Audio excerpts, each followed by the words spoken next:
ஆண்டவராகிய இயேசு கிறிஸ்துவின் இனிய நாமத்தில் உங்கள் மத்தியிலே தேவனுடைய வார்த்தைகளை கொண்டு வந்திருக்கிறேன். தேவனுடைய வார்த்தைகள் ஒவ்வொன்றையும் நாங்கள் வாசிக்கிறோம். ஆனால் அதை தியானிக்கிறோமா? அதன்படி நடக்கிறோமா? நான் போன கிழமை உங்களுக்கு கொடுத்த இதில் அரைவாசியத்தை நான் இப்போ உங்களுக்கு கொடுக்க போகிறேன். ஏன்னு கேட்டால் உங்களுக்கு முதல்லே சொல்லிடுறேன். என்று கேட்டால் நான் எங்களுடைய மகள் வீட்டில் நிற்கிறேன்.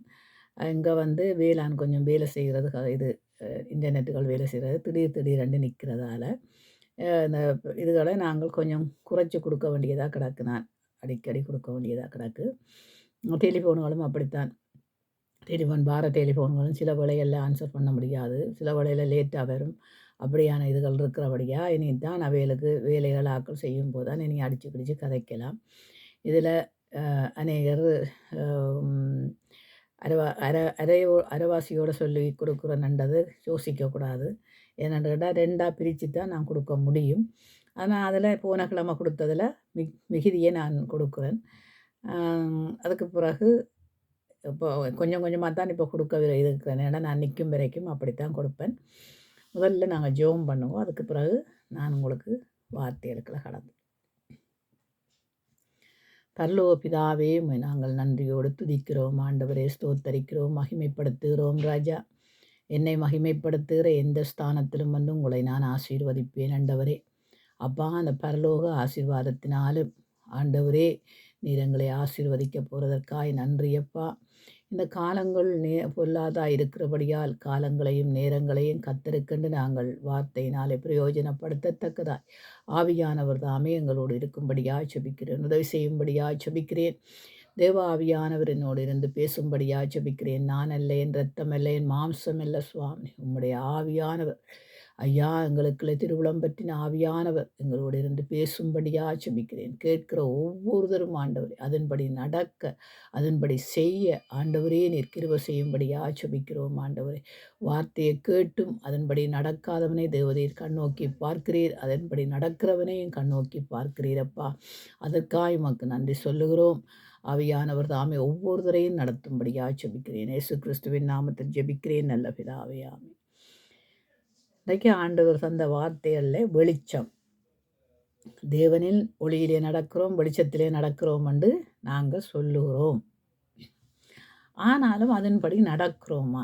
ஆண்டவருடைய வெளிச்சம் இருந்தால் எங்களுக்குள்ள ஏன் பகைகள், எங்களுக்குள்ள ஏன் பழி சொல்லுகள், எங்களுக்கு ஏன் அன்பில்லாத காரியங்கள், சமாதானமற்ற முறைகள்? சமாதானத்தை ஆண்டவர் விட்டு சென்றார். சரி, நாங்கள் ஆண்டவற்ற பிள்ளைகளாக இருக்கிறோம், சமாதானம் பண்ணுகிறோமா? அப்போ ஆண்டவரோட சொல்லியிருக்கிற சமாதானம் பண்ணுகிறவன் ஆறாம் பாக்கியவான். அப்போ அவன்தான் தேவனை என்ன செய்வானான்? தரிசிப்பான். அப்போ தேவனை தரிசிக்கிற எங்களுக்குள்ள என்ன இருக்கணும்? தேவ சமாதானம் இருக்கணும், தேவனுடைய அன்பு இருக்கணும். எங்கேயுமே கசப்புன்ற ஒரு வேர் இருக்கக்கூடாதுன்னு நான் சொல்லியிருக்கிறேன். அது அடியோட நீங்கள் பிடுங்கி எறியுங்க, இல்லைன்னா அது உங்களுக்கு ஆபத்து. ஏனெண்டா நமக்குள்ள கசப்புகள் வர வர வர வர வர எங்களுக்குள்ள என்ன பூந்துருவானா? பிசாசானவன் கிரியை செய்ய வழிக்கிட்டுருவான். அப்போ நாங்கள் என்ன செய்யணுமாண்டாலாம்? கசப்புகளை தூக்கி வெளியில் வீசி எறிந்திரவன்.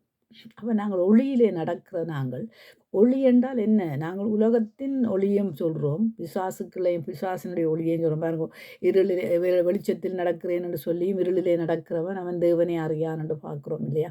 அப்போ நாங்கள் வெளிச்சத்தில் தேவனுடைய பிள்ளைகள் என்று நாங்கள் சொல்கிறோம். கர்த்தருக்கு பயப்படுகிறோம், கர்த்தருடைய பயத்திலே நடக்கிறோம். ஆனால் கர்த்தருக்கு பயப்படுகிறவன் ஏன் அவன் பிரச்சனைக்குள்ளே போகணும், ஏன் பிரச்சனைகள் வர வேணும் என்று நாங்கள் கொஞ்சம் சிந்திச்சு பார்க்க வேண்டியவர்களாக இருக்கிறோம்.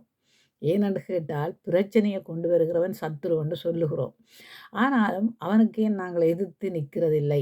பெரியவருடைய சொற்களை ஏன் கேட்கிறதில்லை? பெரியவர்களுக்கு ஏன் கீழ்ப்படுகிறதில்லை?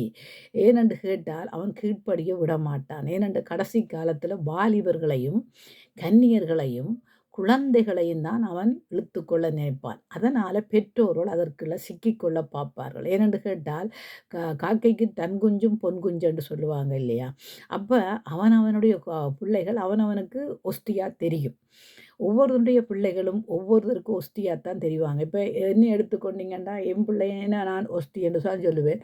அப்போ ஆனால் அப்படி என்று இருக்கும்போது, ஆனால் நாங்கள் என்ன செய்யணும் என்றால், அது நான் ஒஸ்தி என்று கடைசி வரைக்கும் பிள்ளைகள் குழப்படி செய்தால் செய்ய மாட்டேன். பிள்ளைகள் வந்து கீழ்ப்படியாமல் வாழ்ந்தால் அது ஒஸ்தியான பிள்ளை என்று சொல்ல மாட்டேன். என்னடா நாங்கள் பார்க்கிறோம், ஆண்டவர் வந்து ஏசாவை வெறுத்து யாக்கோப்பை சிநேகித்தார் என்று சொல்கிறோம் இல்லையா? ஏனென்று கேட்டால் அவனுக்கு கொடுத்ததை எல்லாம் அவன் இழந்து போனான் என்று பார்க்கிறோம். அப்போ நாங்கள் அப்படி இருக்கக்கூடாது. ஆண்டவற்ற பிள்ளைகள் என்றால் ஒரு மனம் அக்கியம் ஏக சிந்தைகள் இருக்க வேணும். அது நமக்குள்ளே இருந்தால் தான் நாம் கர்த்தரை தேட முடியலாம். இப்போ வந்து ஒருத்தர் சொல்கிறாங்க, இவங்க சரியில்லை அவங்க சரியில்லையேண்டா, நீங்கள் உங்களுடைய ஆண்டவருடைய ஆவியினால் ஏவப்பட்டவர்களாய் சரியானவர்கள் யார் பிழையானவர்கள் யார் என்று சிந்திச்சு கொள்வதற்கு உங்களுக்கு ஆண்டவர் ஞானத்தையும் ஆற்றலையும் அறிவையும் தந்திருக்கிறார் இல்லையா? தெளிந்த புத்தியை தந்திருக்கிறார் இல்லையா? அப்போ நீங்கள் அறிந்து கொள்ள வேண்டியவர்களாக இருக்கிறீங்களா? அப்போ நான் கர்த்தரோட நடக்கிறேன் என்று சொல்லியும் இருளிலே நடந்தால் நீ நல்ல மனுஷனை கெட்ட மனுஷனை கண்டுகொள்ள முடியாது இல்லையா? அப்போ நாம் என்ன செய்ய வேணுமா? கர்த்தருடைய ஒளியிலே, கர்த்தருடைய வெளிச்சத்திலே, கர்த்தருடைய வார்த்தையிலே, கர்த்தர் நமக்கு கொடுத்திருக்கிற வசனங்களினாலே நாங்கள் கட்டப்பட வேணும்.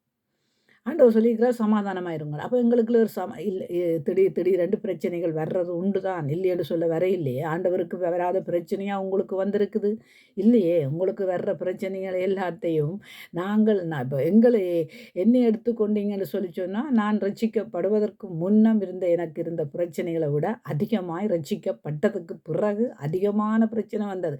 அப்போ சுமந்த சுமையை விட நான் ரட்சிக்கப்பட்டதுக்கு பிறகு எனக்கு வந்த சுமைகள் ஏராளம். ஆனால் அதற்காக நான் தளர்ந்து போகவில்லை பாருங்க. நான் தளர்ந்து போகவில்லை. என்னை தள்ளாட விடவும் இல்லை. அவர் சொன்னார் என்னென்னா, அக்கினியை கடக்கும்போது நான் உன்னோடு கூட இருக்கிறேன் என்று சொன்ன தேவன் அல்லவா? அப்போ அவர் எங்களோடு கூட இருக்கிற தேவன் அல்லவா? அக்கினி என்னை பற்றி பிடிக்காதுன்னு சொல்லியிருக்கிறீர் அல்லவா? அப்போ எங்களை ஆண்டவர் பாதுகாக்கிறவராக இருக்கிறார். அப்போ பாதுகாக்கப்பட வேணுமென்றால் அவருடைய வெளிச்சத்திலே நடக்க வேணும். சோதனைகள் உண்டு, வேதனைகள் உண்டு, துக்கங்கள் உண்டு, கவலைகள் உண்டு. யாருக்கு வேதனை இல்லை, யாருக்கு சோதனை இல்லை, யாருக்கு கவலை இல்லை. ஆனாலும் அது எந்த வழியாய் வருகிறது என்று பார்த்து நாங்கள் அதை என்ன செய்ய வேணுமா? சீர்படுத்த நினைக்க வேண்டிய தேவ பிள்ளைகளாக இருக்கிறோம். ஏனென்றால் ஆண்டவருடைய நாமத்தை நாங்கள் வீணிலே தூசிக்கிறோம். எங்களாலே உலகத்தார் மத்தியிலே தேவனுடைய நாமம் தூசிக்கப்படுது, அவமானப்படுகிறது. யாருடைய பிள்ளைகள் நாங்கள்? ஒரு தகப்பனுக்கு அவமானம் என்று சொல்லி சொன்னால் யாரால் வருகுது? ஒரு தாய்க்கு அவமானம் என்றால் அது யாரால் வருகுது? அப்போ உங்களை படைத்த தேவனுக்கு நீங்கள் உங்களோட தாய் தகப்பனுக்கு அவமானம் வருதுன்ற உடனேயே உங்களுக்கு என்னென்னெல்லாம் வருகுது. ஆனால் எங்களை உருவாக்கின தேவனுக்கு அவமானமும் நிந்தையும் வருதுண்டா அது யார்? அவர் எங்களை படைத்த தகப்பன். அப்போ அவருக்கு நாங்கள் சாட்சிகளாக இருக்க வேணும் இல்லையா? அவருடைய வார்த்தையின்படி நடக்க வேணும் இல்லையா? அப்போ நாங்கள் யாருக்கு சாட்சிகளாக இருக்கிறோம்? நீங்கள் உலகத்துக்கு சாட்சிகளாக இருக்கிறீர்கள், உலகத்துக்கு உப்பாக இருக்கிறீர்கள், உலகத்துக்கு வெளிச்சமாக இருக்கிறீர்கள். அப்போ உலகம் எங்களை பகைக்கிறதுன்னு சொல்லப்படுகிறது. ஆனால் தேவையில்லாத பகைகளை நாங்கள் ஏற்றுக்கொள்ள முடியாது. ஆனால் நாங்கள் செய்கிற காரியங்களை உலகம் பார்த்து சொல்லும்போது அதை ஏற்றுக்கொள்ள வேண்டிய விஷயமாக இருக்கிறது. நாங்கள் செய்யாத ஒன்றை செய்தான்னு சொல்லி சொன்னால், இப்போ ஆண்டவர் செய்யாத ஒன்றை ஆண்டவர் தவறு செய்யாமல் இருந்தார் பாருங்க. அப்போ அவரை பார்த்து என்ன சொன்னாங்க? பிசாசு பிடித்தவன் சொன்னாங்க. அவர் பிசாசு பிடித்தவரா? இல்லையே. அதே மாதிரி தான் பல காரியங்களை நமக்குள்ளே அடுக்கும். அப்போ நாம் வெளிச்சத்தின் பிள்ளைகளாய் நடக்க பார்க்கணும். எபேசியர் 5ஆம் அதிகாரம் 8-15 பார்ப்போம்.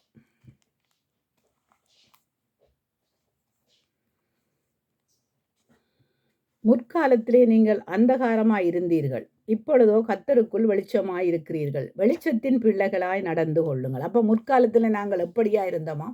அந்தகார இருளுக்குள்ளே இருந்தோம். பாவம் என்னும் இருளுக்குள்ளே இருந்தோம். சண்டைகள், பிரச்சனைகள் எத்தனையோ. இப்போ நாங்கள் சொல்ல இயலாது, நாங்கள் சண்டை பிடிக்கல. அது இப்போ எங்களுடைய மூதாதையர்கள் எல்லாம் சண்டைகள் பிடித்திருப்பாங்க. இல்லைன்னு சொல்ல நாம் காண இல்லை. ஆனால் எனக்கு சண்டைகள் வரும்போது, தேவையற்ற இதுகள் வரும்போது பிடித்திருப்பாங்க. அப்போ முற்காலத்திலே நாங்கள் எப்படிப்பட்டவர்களாக இருந்தோமாம்? அந்தகாரத்திலே இருந்தோம். இப்பொழுதோ கர்த்தருக்குள் வெளிச்சமாய் இருக்கிறீர்கள். வெளிச்சத்தின் பிள்ளைகளாய் நடந்து கொள்ளுங்கள். அப்போ யாருடைய வெளிச்சத்தின் பிள்ளைகளாக நடக்க? நான் யாருடைய பிள்ளையாக இருக்கணுமா? வெளிச்சத்தின் பிள்ளை. ஆண்டவருடைய வெளிச்சம் என் மேலே உதிர்க்க வேணும். இன்றைக்கி நாங்கள் கிறிஸ்மஸ் செய்கிறோம், நியூ இயர் செய்கிறோம். அப்போ அந்த இடத்துல நின்று இந்த வருஷம் ஃபுல்லாக நமக்கு ஆண்டவர் செய்த நன்மைகளை நினைத்து சாட்சி சொல்லுகிறோமா? ஆண்டவரை துதிக்கிறோமா? செய்த நன்மைகள் என்றால் தீன்மைகள் எல்லாம் நன்மையை பெற்று நாம் தீன்மையும் பெற்றிருக்கிறோம் இல்லையா? ஆண்டவரை துதிக்கிறதுக்கு பாடுறதுக்கு நமக்கு ஆண்டவர் தந்திருக்கிற சிலாக்கியம் இல்லையா? அப்போ நாங்கள் அதன்படி நடக்கிறவர்களாக இருக்கணும். வெளிச்சத்தின் பிள்ளைகள் என்றால் வெளிச்சத்தில் தான் நடக்கணும். ஆவியின் கனி என்னென்று சொல்லப்பட்டிருக்கு. ஆவியின் கனி சகல நற்குணங்களிலும் நீதியிலும் உண்மையிலும் விளங்கும். இன்றைக்கு உண்மை பிள்ளைகள் பேசுகிறது கிடையாது. அநேக பிள்ளைகளுக்கு நாங்கள் பார்க்கிறோம், உண்மை என்றது வெளிப்படாது. ஏனென்று கேட்டால், நீங்கள் ஒருத்தர் கதைச்சு கொள்ளும்போது நான் பொய் சொல்லியிருக்கிறேனா பொய் சொல்ல இல்லையான்றதை புரிஞ்சு கொள்ளணும். ஆண்டவருக்கு பயப்படுகிறவர்களுக்குள்ள பொய்கள் இருக்காது. கர்த்தருக்கு பயப்படுகிறவர்கிட்ட பொய் கிடையாது. சரியா? ஒரு பிரச்சனை யாரால வருது, எவரால வருது புரிஞ்சு என்னால வருதுன்றா நான் தான் சீர்படுத்தப்பட வேணும். சீர்படுத்தப்பட வேண்டியது நான் தான். பிரச்சனைகள் யாருக்குத்தான் இல்லை. உலகத்தில் எல்லாருக்கும் தான் பிரச்சனை. ஆனால் தேவ பிள்ளைகளுக்குள்ள வருகிற பிரச்சனை ஏனென்றா சத்துருவுக்கு இடம் கொடுக்குற பிரச்சனை. அப்போ சத்துருவுக்கு இடம் கொடுக்காதபடி நாங்கள் இது கொண்டு வர பிரச்சனைகள் யாரால? சத்துருவால். இப்போ ஒரு சகோதரனுக்கும் ஒரு சகோதரிக்கும் பிரச்சனை இருந்தால் அதை நாங்கள் என்ன செய்யணுமென்றா தீர்த்து கொள்ள வேண்டும். எங்கே தீர்த்து கொள்ள வேணும்.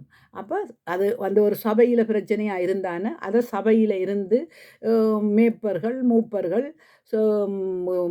எல்லாருமா கூடி இந்த ஊழியக்காரர் கூடியிருந்து அதுக்கு ஒரு முற்றுப்புள்ளி வைக்க வேணும். அது திரும்பி வராதபடிக்கு ஒரு முற்றுப்புள்ளி வைக்க வேணும். ஆனால் வீடுகளில் பிரச்சனையாக இருந்தால் வீட்டுக்கு வீடு வாசல்படி பிரச்சனை தான். அப்போ என்ன செய்ய வேணும்னு சொன்னால் அதிலே ஒரு ஐக்கியப்பட்டு இது யாரில் பிழை எவையில் பிழைண்டு ரெண்டும் ஒருத்தர் பிழை விட்டால் ஒருத்தர் தனிப்பட பிழை விட முடியாது. என்னென்னு கேட்டால் 2 கையும் சேர்ந்தால் தானே ஓசை கேட்கும். அது மாதிரி 2 பேரும் ஏதோ ஒரு கதைகள் கதைத்திருந்தால் கோபத்திலேயோ அல்ல இதிலேயோ கதைத்திருந்தால் அப்போ 2 பேரையும் கூப்பிட்டு வச்சு விசாரிக்கும் போது அந்த விசாரணையில் சரிபட தெரியும். இது நாங்கள் என்ன பண்ணுகிறோம்னு சொன்னால் ஒரு தடவை விசாரிச்சுட்டு அப்படியே விட்டு விட்டால் அது மற்றவனுக்கு பாதிக்கும். உங்களை பாதிக்காது. ஆனால் ஆண்டவர் உங்களை பாதிப்பார். ஏன்னு கேட்டால் நீங்கள் அங்கேயும் விசாரணை செய்யலையே, அங்கேயும் கேட்டு இங்கேயும் கேட்டு சரி உங்கள் 2 பேருக்குள்ளேயும் பிரச்சனையா இனிமேல் இருக்கக்கூடாதுன்னு அந்த அப்படியான ஒரு தீர்வுகளை எடுத்துக்கொள்ள வேண்டியது சபையின் கடமையாக இருக்கிறது. அது வீட்டில் நடந்தானே வெளியில் நடந்தானே யாராக இருந்தானே வியலாக இருந்தானே நாங்கள் ஆண்டு பெற்ற பிள்ளைகள் என்பதை உணர்ந்து பிரிந்து யாரில் பிள்ளை சரி என்று பார்த்தது. அப்போ இது வெளிச்சத்தின் பிள்ளைகளுடைய காரியங்கள். ஏனெண்டா கனியற்ற அந்தகார கிரியைகளுக்கு உடன்படாமல் அவைகளை கடிந்து கொள்ளுங்கள். கனியற்ற வாழ்க்கை கனியற்ற வாழ்க்கைகளை செய்து கொண்டு நாங்கள் அதுக்கு உடந்தைகளாக இருக்கக்கூடாது. பாவத்துக்கு உடந்தையாக இருக்கக்கூடாது. பாவத்தை பச்சை தண்ணி போல குடிக்கக்கூடாது. சபை என்றது ஒரு எண்ணத்துக்கு இருக்குது. சபை என்றது ஒரு பரிசுத்தமான ஆராதனை செய்கிறதுக்கும் அநேகர் வந்து ஆண்டவரை தொழுது கொள்வதற்கும் அநேகர் ஆண்டவரிடத்தில் பரிந்து பேசுகிறதற்கும் அவர்களுக்குள்ள இருக்கிற இதுகள் வேதனைகள் துக்கங்களை அதில் பயந்து கொள்வதற்கும் ஆண்டவரோட பயந்து கொள்ளும். உங்களுக்கு பயந்து கொண்டால் நீங்கள் அவ்வளவுதான் அடுத்த பிரச்சனை வரும். ஆனால் ஆண்டவரோட பயந்து கொண்டு ஆண்டவர் கொடுக்குற வார்த்தையை ஒரு சமாதானத்தோடு ஏற்றுக்கொண்டு அதோடு போகும்போது ஆண்டவர் நம்மோட பேசினாரு நமக்கு விடுதலை என்று சொல்லி கொண்டு போகிறதுக்கு தான் சபை. ஆனால் நீங்கள் சபைகள் இன்றைக்கு வந்து எப்படிப்பட்டதாக இருக்கிறது? சபைகளிலே உலகத்துக்கு முன்பாக அது கரையாக இருக்குது. உலகத்துக்கு முன்பாக கரையற்ற சபைகளாக இருக்கிறது. நீங்கள் ஒவ்வொரு சபை ஆக்களுக்கு எல்லாருக்கும் தான் சொல்கிறேன், நாங்கள் இன்றைக்கு செய்கிறது மற்றவனுக்கு தெரியாதுன்னு நினைக்கிறோம். வெளியரங்கமாகாத ரகசியமல்ல, வெளிக்கு வராத மறைபொருளும் அல்ல. நீங்கள் இருளில் செய்கிறது வெளிச்சத்துக்கு வரும். நீங்கள் எந்தெந்த இடத்துல நின்று நீங்கள் சில காரியங்கள் செய்கிறீங்களோ அது வெளிச்சத்துக்கு வரும். நீங்கள் வீட்டில் இருக்க இருந்து செய்தாலும் வெளிச்சத்துக்கு வரும். நீங்கள் சபையில் இருக்க சபைக்கு நின்று செய்தாலும் வெளிச்சத்துக்கு வரும். அப்போ நாங்கள் கர்த்தருக்கு பயந்து கர்த்தருடைய வெளிச்சத்திலே நடக்கிற பிள்ளைகளாக இருக்க வேண்டும். அடுத்ததை பார்க்குறோம் என்னென்னா அவர்களிடத்தில் அவர்களால் இப்போ ஒளிப்பிடத்திலே செய்யப்படும் கிரியைகளை சொல்லுகிறதும் அவலட்சணமாயிருக்கிறதே. உங்களுக்குள்ளே இருக்கிற கிரியைகளை கொண்டு வந்து வெளியரங்கமாக கொண்டு வந்து சபைகளில் வச்சு சொல்லுகிறீங்களே அவலட்சணமாக இல்லை உங்களுக்கு. சில காரியங்களை நீங்கள் என்ன செய்ய வேணுமாட்டா எந்த இடத்துல எதில் இருந்து நீங்கள் அதை முடிவெடுக்க வேணுமென்று தெரிய வேண்டும். மற்றவர்களுக்கு உபதேசிக்கிற நீங்களே ஆகாதவர்கள் என்று தள்ளப்பட்டு போய்விடக்கூடாது. அநேகருடைய வாழ்க்கையிலே வெளிச்சம் இல்லை. அவைகள் எல்லாம் கடிந்து கொள்ளப்பட்டு வெளிச்சத்தினாலே வெளியரங்கமாகும். வெளியரங்கமாகிறதெல்லாம் வெளிச்சமாயிருக்கிறது. அப்போ வெளியரங்கமாகிறதெல்லாம் என்னவாம்? வெளிச்சமாயிருக்கிறது. அப்போ உங்களுக்கு வெளிச்சத்திலே ஆண்டவர் சொல்கிறார், இதை செய்யாத, இதை செய்யாத, இதை செய்ய. ஆண்டவருடைய வெளிச்சத்தில் இருக்கிற பிள்ளைகளுக்கு ஆண்டவர் பாவத்தை குறித்து நீதியை குறித்து நியாய தீர்ப்பை குறித்து கண்டித்து உணர்த்துவாரோ இல்லையோ? உணர்த்துவார், கண்டிப்பாக உணர்த்துவார். ஏனென்றா நாங்கள் தப்பு செய்தால் எங்களுக்கு உணர்த்துவார். நீ தப்பு செய்கிறாய் என்று உணர்த்துவார் இல்லையா? அப்போ நாங்கள் உணர்த்தப்படுகிற பிள்ளைகளாய் நாங்கள் வாழ்ந்து கொண்டிருக்கோம். நாட்கள் பொல்லாதவைகளாய் இருக்கிறதால் காலத்தையும் நேரத்தையும் யாருக்கு பிரயோஜனப்படுத்தட்டா? உங்களோட பிள்ளைகளுக்கு பிரயோஜனப்படுத்த சொல்ல இல்லை, அல்ல நீங்கள் விரும்புகிறவர்களுக்கு பிரயோஜனப்படுத்த சொல்ல, கர்த்தருக்கென்று பிரயோஜனப்படுத்துங்க. கர்த்தருக்கென்று காலத்தையும் நேரத்தையும் பிரயோஜனப்படுத்துங்க. ஆகையால் நீங்கள் மதியற்றவர்களாயிராமல் அவருடைய சித்தம் இன்னதென்று உணர்ந்து கொண்டு நடக்க வேண்டும். அப்ப நீங்கள் உணர்ந்து புரிந்து நடக்கிற பிள்ளைகளாய் இருக்க வேண்டும். அடுத்தவர்களுக்கு சாட்சியாக இருக்க வேண்டும், அடுத்தவர்களுக்கு உப்பாக இருக்க வேண்டும், அடுத்தவர்களுக்கு வெளிச்சம். அப்போ உங்களின் நிமித்தம் யாருடைய நாமம் தூசிக்கப்படுகிறது? ஆண்டவராய் இயேசு கிறிஸ்துடைய நாமம் தூசிக்கப்படுது, பிதாவானவருடைய நாமம் தூசிக்கப்படுது, பரிசுத்த ஆவியானவருடைய நாமம் தூசிக்கப்படுது. மூவரும் ஒருவராக இருக்கிறவருடைய நாமம் அல்லவா தூசிக்கப்படுது. அப்போ நாங்கள் எப்படியா இருக்கணுமா? கரை தரை அற்றவர்களா, தேவ வெளிச்சத்தின் பிள்ளைகளாக இருக்க வேணும். அது நான் சொல்ல இல்லை, வேதம் சொல்லுது. யாருக்கு எல்லாருக்குள்ளையும் பிழைகள் இருக்கு. பிழை இல்லை, அதான் பாவம் இல்லை என்று நாம் சொல்லுவோமானா நம்ம வஞ்சிக்கிறவர்களாக இருக்கிறோம் இல்லையா? இப்போ 2 பேர் இருந்தால் 2 பேருக்குள்ளேயும் பாவம் இல்லாமல் இருக்காது. இப்போ 2 பேர் இருக்கிறாங்கன்னு வைங்க. இப்போ ஒரு உதாரணத்துக்கு சொன்னால் 2 பேர் பாவம் தப்பு செய்கிறாங்க. 2 பேர் இப்போ ஒருத்தர் தப்பு செய்கிறதுக்கு சான்ஸ் கிடையாது. ஏன்னு கேட்டால் இன்னும் ஒருத்தன் சொல்லி கொடுக்காம ஒரு சான்ஸ் வரைய மாட்டாது, ஒருவனுடைய மாம்ச சிந்தை இல்லாமல் வரையும் முடியாது. அப்போ நாம் என்ன செய்யணுமெண்டா, 2 பேரும் தப்பு செய்தால் 2 பேரையும் விசாரித்து 2 பேருக்கும் எப்படிப்பட்ட வார்த்தைகளை கொடுக்க வேணுமென்று நாங்கள் கற்றுக்கொள்ள வேண்டியவர்களாக இருக்கிறோம். எனக்கு ஒரு நியாயம், அடுத்தவனுக்கு ஒரு நியாயம் என்று ஆண்டவர் எங்கேயாவது நீதி நியாயத்தை பேர் சொல்லி எழுதி வைக்கல. எல்லாருக்கும் ஒரே நீதி, ஒரே நியாயம்தான், ஒரே வெளிச்சம்தான், ஒரே தேவனுடைய வெளிச்சத்தில் தான் ஒரே பிள்ளைகளாய் வாழுகிறோம். அப்போ எங்களுக்குள்ள என்ன இருக்கக்கூடாதாம்? தீய குணாதிசயங்கள் இருக்கக்கூடாது. எடுத்தோம் கவுத்தோம்னு மற்றவனுக்கு நீதி தீர்க்கிறதும் நியாயம் தீர்க்கிறதும், எங்களுக்கு ஒரு நியாயம், அவனுக்கு ஒரு நியாயம், அடுத்தவனுக்கு ஒரு நியாயம் என்று தீர்க்கிறது, இது சபைக்கு அழகல்ல. சபைக்கு இது கூடாத காரியம். என்னடா, சபை தேவனுடையது. அப்போ நீங்கள் தேவனுடைய சபையில் நின்று நீங்கள் பொய் சொல்லலாம், பொய் சொல்லி போட்டு நாங்கள் கர்த்தருக்கு பயந்த நாங்கள் என்று ஆராதிக்கலாம், துதிக்கலாம், பாடலாம். அதெல்லாம் பொல்லாத கூடாத காரியம். ஏனென்றா முழுமையாய் ஒருத்தன் கழுவப்பட வேணும். பேதுருவுக்கு ஆண்டவர் சொல்கிறாரல்ல, நான் இன்றைக்கு உன்னை அப்போ ஆண்டவரை முழுமையாக என்ன இருக்காங்க, அது நீ கழுவப்பட்டுட்ட. குளிக்கிறது, நாங்கள் தலையில் தண்ணி ஊற்றுறது வேறு, ஆண்டவரால் கழுவப்படுறது வேறு. அப்போ நாமல் எப்படிப்பட்டவர்களாக இருக்க வேண்டும்? ஒரு காலை கழுவித்தானே ஆண்டவர் எங்களுக்கு கற்பித்து தந்துட்டு போயிருக்கிறார். ஒருத்தருடைய தவறுகளை நீங்கள் ஒருத்தர் மன்னிங்க, காலை கழுவுங்க என்று எங்களுக்கு கற்பித்து தந்துட்டு போயிருக்கிறாரே, அதை கழுவுறதுக்கு உங்களால் முடியாது. நீங்கள் வாங்க, 10 பேரில் 20 பேர் வாங்க, நான் கால் கழுவி காட்டுறேன். அந்த குணாதிசயம் இருக்க வேணும்.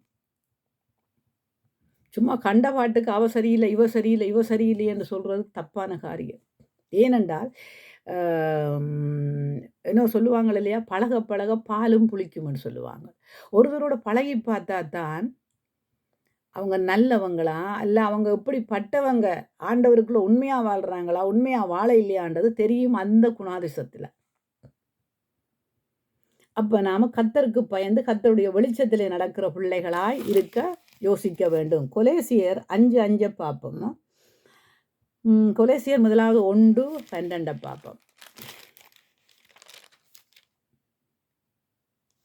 இருளின் அதிகாரத்தில் நின்று நம்மை விடுதலையாக்கி நமது அன்பின் குமாரனுடைய ராஜ்யத்துக்கு உட்படுத்தினவருமாயிருக்கிற பிதாவை ஸ்தோத்தரிக்கிறோம். குமாரனாகிய அவருக்குள் அவருடைய இரத்தத்தினாலே பாவ மன்னிப்பு ஆகிய மீட்பு நமக்கு உண்டாயிருக்கிறது. அப்போ யாருடைய மீட்பு? இதாலே எங்களுக்கு பாவ மன்னிப்பின் மீட்பு கிடைத்ததா? இயேசு கிறிஸ்துவின் இரத்தத்தினாலே. அப்போ இயேசு கிறிஸ்துவின் இரத்தத்தினாலே நாங்கள் பாவ மன்னிப்பின் மீட்பை பெற்றுட்டு நாங்கள் என்ன செய்கிறோமாம்? ஒளியின் பரிசுத்தவான்களுடைய சுதந்திரத்திலே பங்கு அடைவதற்கு நம்மை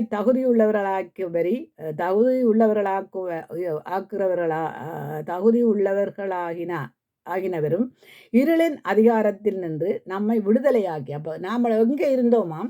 இருளின் அதிகாரத்தில் இருந்தோம், பாவ இருளின் அதிகாரத்தில் இருந்தோம்.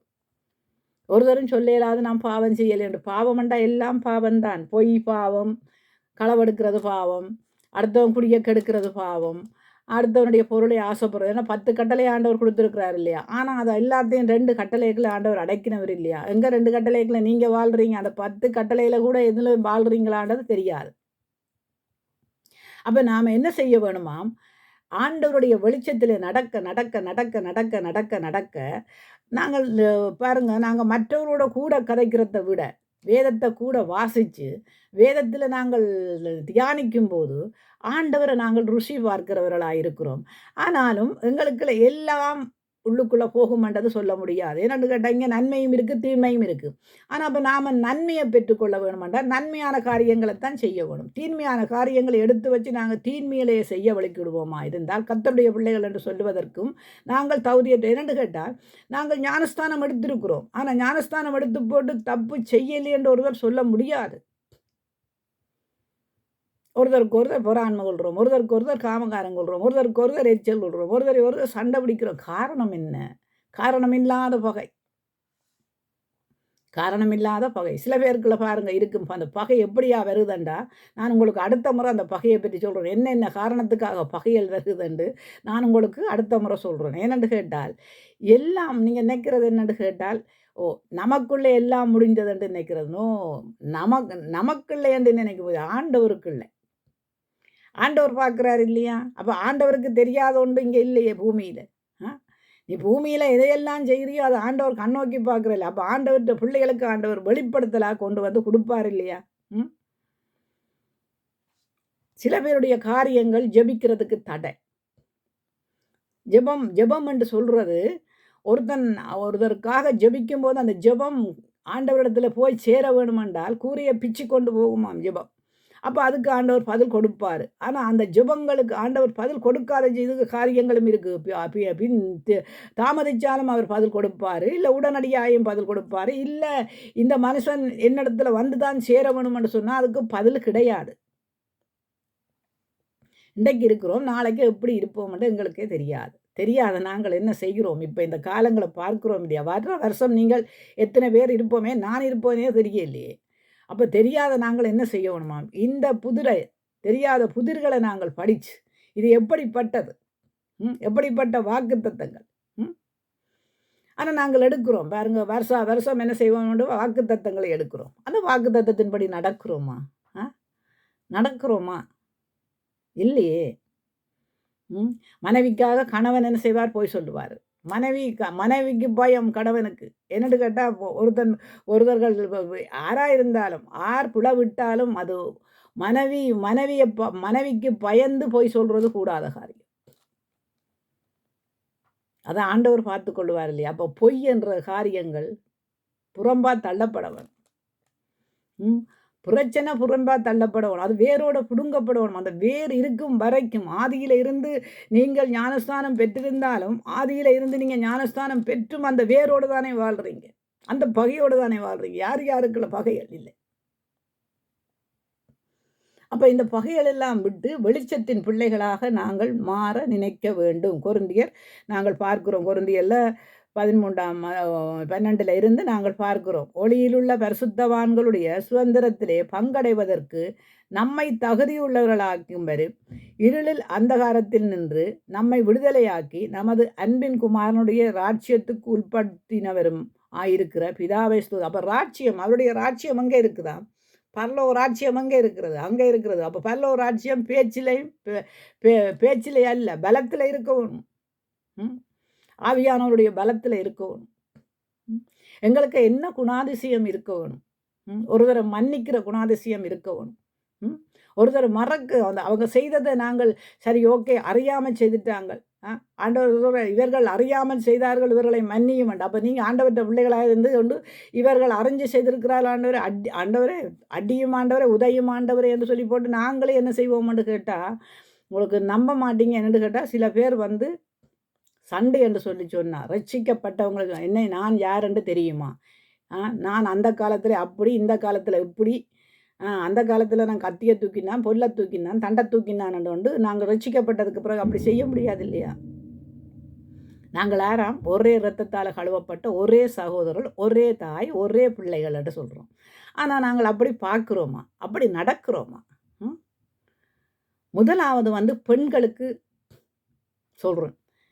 நீங்கள் ஒரு கணவனை கட்டவனுமா இருந்தாலும், ஒரு பிள்ளைகளை கட்டவனுமா இருந்தாலும், பெண்கள் ஆண்டவருடைய பாதத்திலே மரியாளை போல நீங்கள் காத்திருக்காவிட்டால், அதுக்கு தான் ஆண்டவர் சொல்கிறார். என்னன்னு கேட்டால், சில பாவங்கள் ஆண்டவர் 3ஆம் 4ஆம் தலைமுறை மட்டும் நான் விசாரிக்கிறவராயிருக்கிறேன். அப்ப நாங்கள் நல்லதை நாங்கள் கற்றுக்கொள்ள வேண்டியவர்களாயிருக்கிறோம். ஒரு சகோதரனுக்கும் ஒரு சகோதரிக்கும் பிரச்சனை, அல்ல ஒரு சகோதரிக்கும் ஒரு சகோதரிக்கும் பிரச்சனை, ஒரு குடும்பத்துக்குள்ள பிரச்சனை, ஒரு இதுக்குள்ள பிரச்சனை. அது எல்லாம் நாங்கள் ஒரு உண்மையிலேயே நாங்கள் வேதத்தை தூக்கி வேத பாரகர்களைப் போல இருக்கக்கூடாது. வேதத்தை தூக்கி கர்த்தருக்குள்ள வாழ்ற நாங்களா இருந்தால், நீதி உள்ளவர்கள், உண்மை உள்ளவர்கள், சத்தியத்துக்கு பயப்படுகிறவர்கள், தேவனுக்கு பயப்படுகிறவர்களா இருந்தால், ஒரு புத்திமதியும் ஒரு அன்பினாலும் கட்டப்பட்டவர்களா இருக்கவர். ஏனென்று கேட்டால், புத்திமதிகளை வெறுக்கிறவன் மதிகெட்டவன், மதிகெட்டவனும் மதிகெட்டவளும் என்று இருக்கு.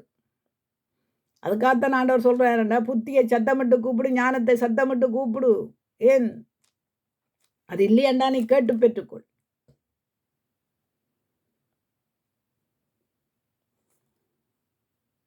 தெசலோனிக்கேயர்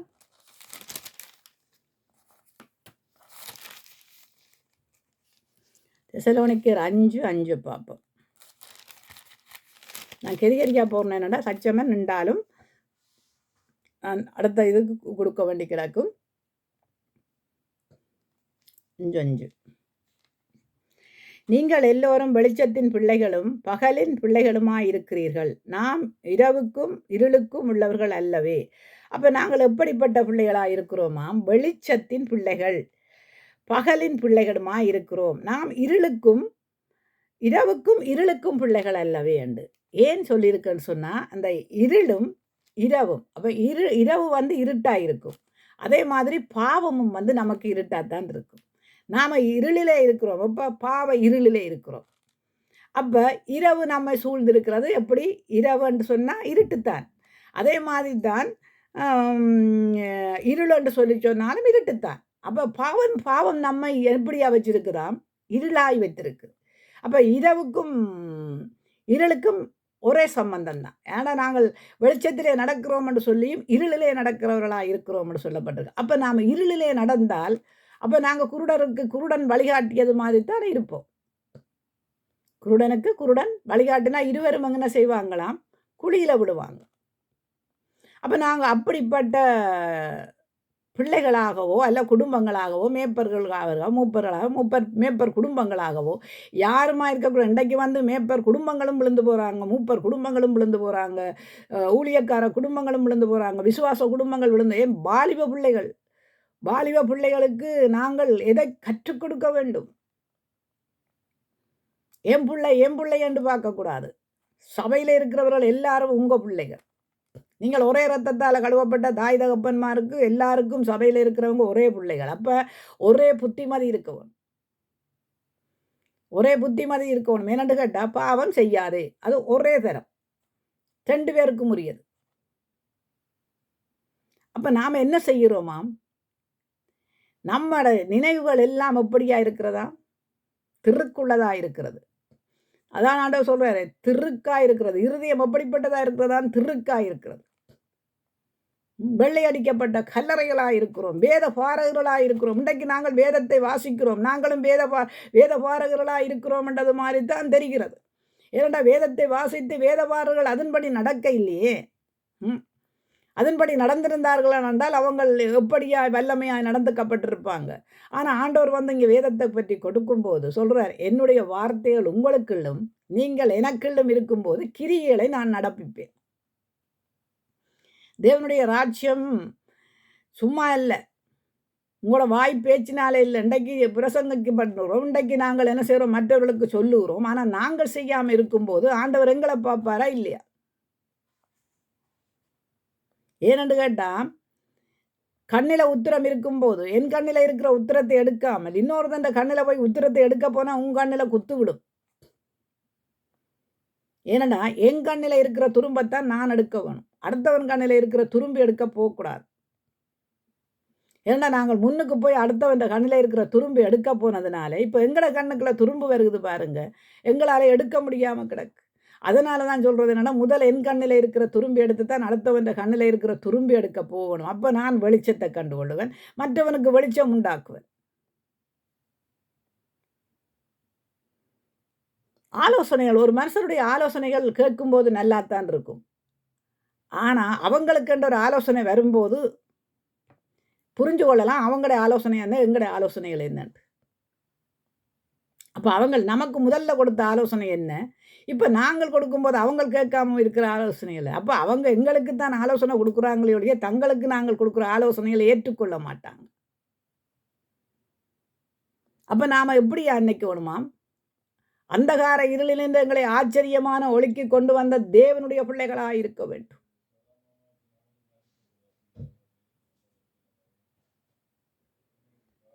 யோவான்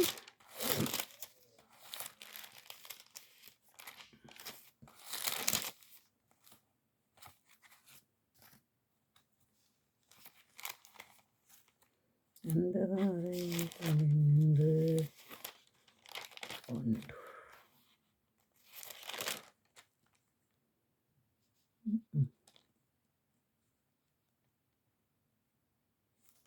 தேவன் ஒளியாயிருக்கிறார், அவரில் எவ்வளவேனும் இருள் இல்லை. இது நாங்கள் அவரிடத்திலே கேட்டு உங்களுக்கு அறிவிக்கிற விசேஷமாயிருக்கிறது. அப்போ தேவன் எப்படியா இருக்கிறாராம், அவர் ஒளியாயிருக்கிறார். அப்போ அவருடைய பிள்ளைகள் எப்படியா இருக்கிறோமாம். இப்போ பாருங்க, ஒளியில் இருந்த நாங்கள் திரும்ப என்ன செய்கிறோம்னு கேட்டால், அந்த இருளை நாடி ஓடுகிறோம். ஒளியில் இருந்து சபைக்கு வந்துட்டோம், ஞானஸ்தானம் எடுத்துட்டோம், திருவிருந்து எடுக்கிறோம், பாவம் மன்னிப்பு பெற்று எடுக்கிறோம், எல்லாம் செய்கிறோம். ஒருத்தருக்கு ஒருத்தர் நாங்கள் தாய் தகப்பன் சகோதரர் லக்கியமானவர் ஒரே இரத்தத்தால் கடுவப்பட்டவர் என்று சபை கூடுகிறோம். ஆனாலும் என்ன செய்கிறோமாம், ஒரு கொஞ்ச காலம் மாத்திரம்தான். அதுக்கப்புறம் என்ன செய்கிறோம் என்று சொன்னால், நாங்கள் இருளை நோக்கி ஓடுகிறவர்களாக இருக்கிறோம். என்ன இருள், என்ன பாவம். சபைக்குள்ள பாவம் வந்துட்டுது. எப்படி முந்தி வந்த பாவமோ பிந்தி வந்த பாவமோ, எல்லாம் பாவம் பாவம்தான். முந்தி வந்தாலும் பாவம்தான், பிந்தி வந்தாலும் பாவம்தான். முந்தி வந்தவனுக்கும் ஒரே கூலிதான், பிந்தி வந்தவனுக்கும் ஒரே கூலிதான் என்று ஆண்டவர் சொல்லியிருக்கிறார் இல்லையா. அப்போ நீ முந்தி செய்தாலும் பாவம் பாவம்தான், பிந்தி செய்தாலும் பாவம் பாவம்தான். பாவத்துக்கு கண் இல்லை இல்லையா, பாவத்துக்கு கண் இல்லை. பாவம் ஒரு மனுஷனுக்கு செய்கிறதுக்கு அதுக்கு கண்ணே கிடையாது. ஏன்னா அது கண்ணால் தானே இச்சிக்குது. அப்போ கண் இருளாக இருக்கும் இல்லையா. கண்ணால் இச்சிக்கும் போது கண் இருளாக இருந்தால் அப்போ பாவத்துக்கு கண்ணே தெரியாது. அதனால தன்னுடைய மாம்சமும் மனசும் நினைக்கிறபடி போகுது. சபையிலே அப்படி இருக்கக்கூடாது. சபைகளில் எப்பவுமே காலத்துக்கேற்ற பிரயோஜனத்துக்கேற்ற வசனங்கள் கொடுக்க வேணும். வாலிபருக்கு கன்னியர்களுக்கு ஏற்ற வசனங்கள் கொடுக்க வேணும். குடும்பத்துக்கு ஏற்ற வசனம் கொடுக்க வேணும். மனைவிக்கு கணவனுக்கு ஏற்ற வசனம் கொடுக்க வேணும். பிள்ளைகளுக்கு ஏற்ற வசனங்கள் கொடுக்க வேண்டும். அப்படி கொடுக்காவிட்டால் என்ன நடக்கும்? பேந்தும் திரும்பவும் என்ன செய்கிறது, இருளுக்குள்ள போகிறோம் பாருங்கப்பா. ஆதாமுக்கு ஆண்டவர் கட்டளையை கொடுத்தாரு, இதை மீறி நடக்காது என்று. ஆனால் கட்டளையை கொடுத்து போட்டும் ஒரு துணையை கொடுத்தார் ஆண்டவர். யாராலே அவன் மீறினான் என்று நினைக்கிறீங்க? அவன் உண்மையிலேயே தேவனை நினைத்திருந்தால் அந்த கட்டளையை மீறி இருக்க மாட்டான். அவன் நிச்சயித்ததெல்லாம் அந்த கனியை, மனைவி கொடுத்த கனியைத்தான் அவன் நிச்சயித்தான். அப்போ அந்த மனைவி கொடுத்த கனியில் என்ன இருந்தது? பாவம் இருந்தது. இன்றைக்கு அப்படித்தான் போகுது பாருங்க குடும்பங்களுக்கு. மனைவி கொடுக்குறா, கணவன் அதை என்ன செய்கிறாராம், வாங்கி புசிக்கிறாரு. பிள்ளைகள் அதை என்ன செய்யுதாம், அதன்படி அதுகளும் அதை புசிக்குது. அதனால் பாவம் என்ற வலைகளுக்குள்ள போய் விழுகினோம். அதனால் என்ன நடக்குது, பரிசுத்தத்தை இழக்கிறோம். பரிசுத்தத்தை என்ன செய்கிறோம்னா நாயலுக்குள்ள கொண்டே போடுகிறோம். முத்துக்களை எங்கே கொண்டே போடுகிறோம், பன்றிகளுக்குள்ள போடுகிறோம். அதுகளை என்ன செய்யுதான், கீறி பிழிக்குது. இன்றைக்கு நீங்கள் ஒரு மற்றவரிடத்தில் போய் சத்தியத்தை நீங்கள் அறிவித்து பாருங்கள் பார்ப்போம். சத்தியம் அவர்களை விடுதலையாக்குறது உண்டு. அப்போ தேவனுடைய நாமம் எப்படியாய் தூசிக்கப்படுதுதான், வீணாக தூசிக்கப்படுகிறது. யாரால் தூசிக்கப்படுகிறது? உங்களால் தூசிக்கப்படுது என்று வேதம் திட்ட தெளிவாக சொல்லி இருக்குது. வேதத்தை வாசித்து பாருங்கள். வேதம் நமக்கு வெளிச்சம்.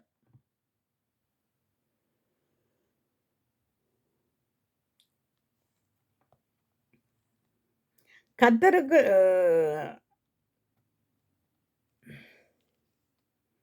எத்தனையாவது 2 சொல்லணும், 5 5 புவன்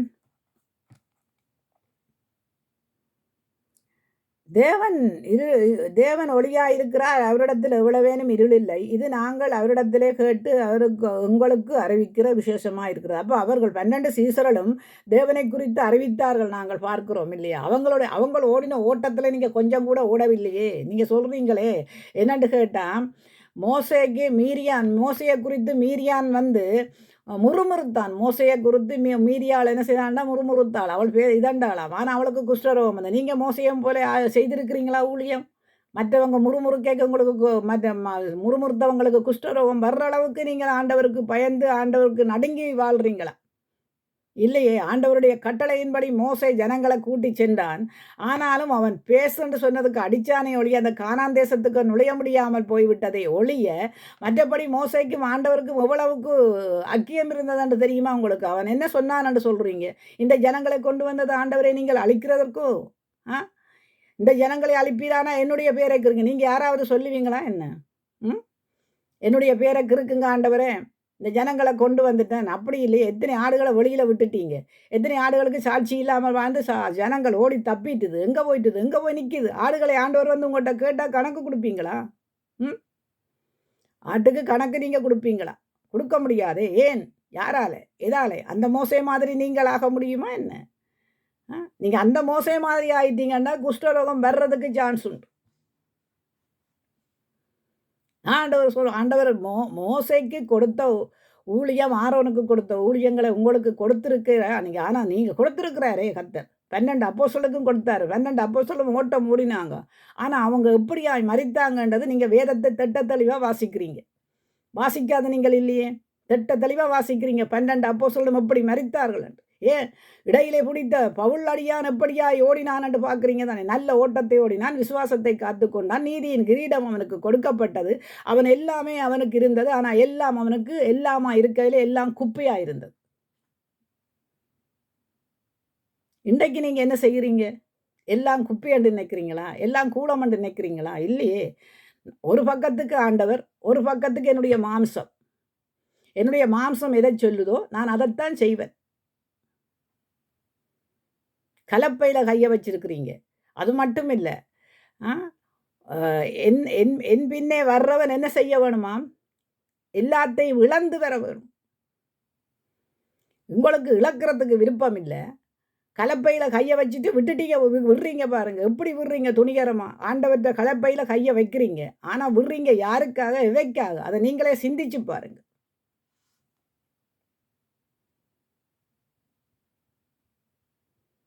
நான் நாளைக்கு மரிச்சா பரலோகம் போவேனா? ஒன்று மட்டும் உங்களுக்கு சொல்கிறேன். உங்களுக்கு நீங்கள் போகும்போது, நீங்கள் மரிக்கும்போது உங்களுக்கு பின்னால் உங்கள் பிள்ளைகள் வர்றதில்லை, உங்கள் கணவன்மார் வாரதில்லை, உங்கள் மனைவிமார் வாரதில்லை. யார் யார் தனித்தனியாக ஆண்டவர் கூப்பிட்றாரோ அவையே தான் போய் சேரணும். ஆண்டவர் வரும்போதும் உங்கள்கிட்ட தனித்தனியாக தானே தீர்ப்பு செய்வார். என்னென்னு கேட்டால் நியாய தீர்ப்பு தேவனுடைய வீட்டில் தான் ஆரம்பிக்குது. அப்போ உங்கள்ட்ட தான் நீங்கள் இப்போ தப்பு செய்தால் உங்கள்கிட்ட நியாய தீர்ப்பு இருக்கும். தப்பு செய்யாட்டா உங்களுக்கு நியாய தீர்ப்பு இல்லை. அதனால் நீங்கள் ஆண்டவர் வரும்போது உங்கள்கிட்ட கேள்வி கேட்டால் நீங்கள் பதில் சொல்கிற அளவுக்கு ஆண்டவர் நிற்பார் அந்த இடத்துல. இல்லை நீ இல்லை ஒரு கதிரியை போடு, உன்னிட்ட நான் கேள்வி கேட்குறேன், நீ செய்த பிள்ளைகள் இல்லாமல் சொல்கிற அந்த நேரம் ஆண்டவர் உங்கள்கிட்ட வந்து கேள்வி கேட்டுக்கொண்டே நிற்பார். இல்லை. அப்போ நாங்கள் திருந்த வேண்டிய இடம் எது? சீக்கிரமாக எங்கே திருந்த வேணும்? உடனடியாக திருந்த வேண்டிய இடம். இனி வரும் காலம் நீங்கள் நினைக்கிறீங்க வர்ற வருஷம் இதை விட அதிகமாய் மோசமாய் நடக்கும். அதை நீங்கள் நினைவில் வச்சு திருந்த வேண்டிய நீங்கள் திருந்த வேணும். பாவம் செய்யாதவன் ஒருத்தனும் இல்லைப்பா, சண்டை பிடிக்காதவன் ஒருத்தனும் இல்லை, சமாதானம் பண்ணாதவன் ஒருத்தனும் இல்லை என்ற ஆண்டவருடைய பிள்ளைகள் இல்லவா. நீங்கள் அப்பப்போ வர்றதையும் ஆண்டவர் சொல்கிறேன்னா, காலையில் சூரியன் அஸ்தமித்து அது மறைகிறதுக்கு இடையில் உங்களுடைய கோபம் தனிய கடவதாக, உங்களுடைய சண்டைகள் எல்லாம் மறைய கடவதாக, ஒருத்தருக்கு ஒருத்தர் ஐக்கியப்படுவீங்களாக. சகோதரனோட கோபிச்சு கொண்டு காணிக்கையை போடாமல் இருங்க, ஒப்புரவாயிட்டு வந்து போடுங்க. சகோதரனோட கோபிச்சு கொண்டு காணிக்கையே போடாது என்று சொன்ன தேவன் தசம பாகம் போட சொல்லுவாரா என்ன? சொல்லுங்களா? அதையும் நீங்கள் சொல்லத்தானே வேணும். எதுக்கும் என்ன தேவையாம்? தேவனுடைய குணாதிசயங்கள் தேவை. நான் தேவனுடைய பிள்ளையானால் எனக்குள்ள என்ன இருக்க வேண்டும்? மன்னிக்கிற மனப்பான்மை இருக்க வேண்டும். எங்களுக்கு மன்னிக்கிறதுக்கு அதான் நாங்கள் முகத்துக்கு அஞ்சி நாங்கள் என்ன செய்கிறோமாம்? துதி செய்கிறோம். முகத்துதி செய்கிறோம். எனக்கு பிடித்தவங்க, எனக்கு பிடிக்காதவங்க. எனக்கு பிடித்தவங்க அப்படியே இல்ல ஆண்டவர் அப்படி என்று பார்க்க வந்தால், உங்களையெல்லாம் தள்ளிவிட்டு வேறு யாரையெல்லாம் எடுத்துக்கொண்டு போயிருப்பாரே ஆண்டவர். ஆண்டவர் பட்சபாதம் உள்ள தேவன் அல்ல. நீங்க நினைக்கிறபடி நாங்கள் ஒஸ்தி, அவங்கள் கஸ்தி என்று கூறுற அளவுக்கு இல்ல. ஆண்டவருக்கு மனம் திரும்புறவன் எல்லாரும் பிள்ளைகள் தான். மனம் திரும்பி அவன் ஆண்டவருடைய வழியில வர்றவன் எல்லாரும் பிள்ளைகள் தான்.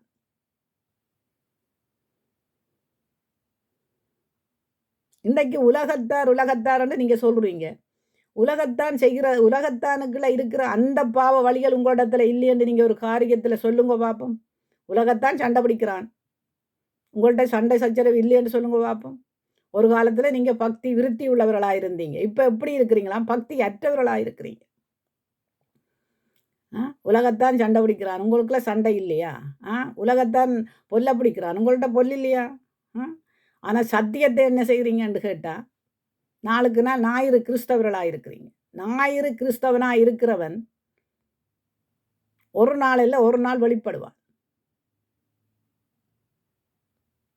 கிறிஸ்துவை உடையவன் தான் கிறிஸ்தவன். அப்ப கிறிஸ்துவனுடைய குணாதிசயம் இருக்கிறவன் கிறிஸ்தவன்.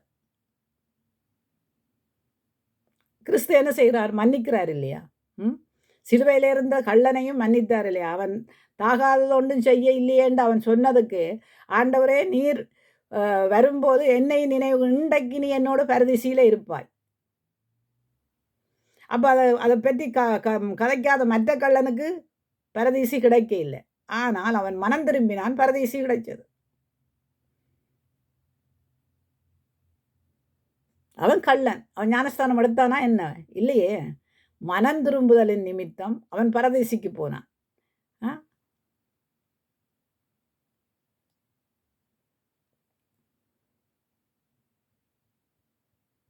நாம மற்றவர்களை நியாயம் தீர்க்கக்கூடாது.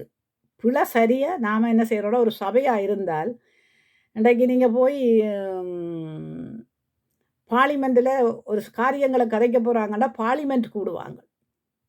நீங்கள் அங்கத்தவர்கள் என்று சொல்லி பேப்பர்ல கையெழுத்துகள் வாங்குறீங்க. அங்கத்தவர்கள் சபையிலே ஒரு அங்கத்தவர்களா இருக்கிறோம்னா, அங்கத்தவர்களுக்கு பிரச்சனை என்றா என்ன செய்ய வேணுமா? கூட வேணும். கூடி இருந்து நீங்க கதைச்சு அதுல இருந்த ஒரு தீர்வு காண வேணும். பயம்.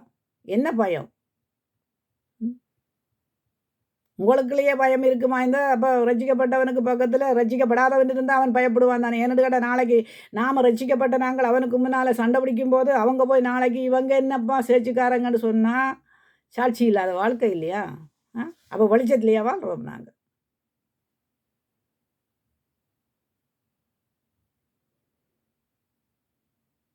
இது ஒருத்தருக்கான பிரசங்கம் அல்ல, உலகத்தில் நடக்கிற எல்லாருக்கான பிரசங்கம். பெரிய இதில் படித்து தேர்னவளும் இல்லை, நான் பெரிய பட்டதாலின்னு சொல்ல முடியாது. என்னென்னு கேட்டால் ஆண்டவர் பேதைகளுக்கு ஞானத்தை கொடுக்குற தேவனாக இருக்கிறார்.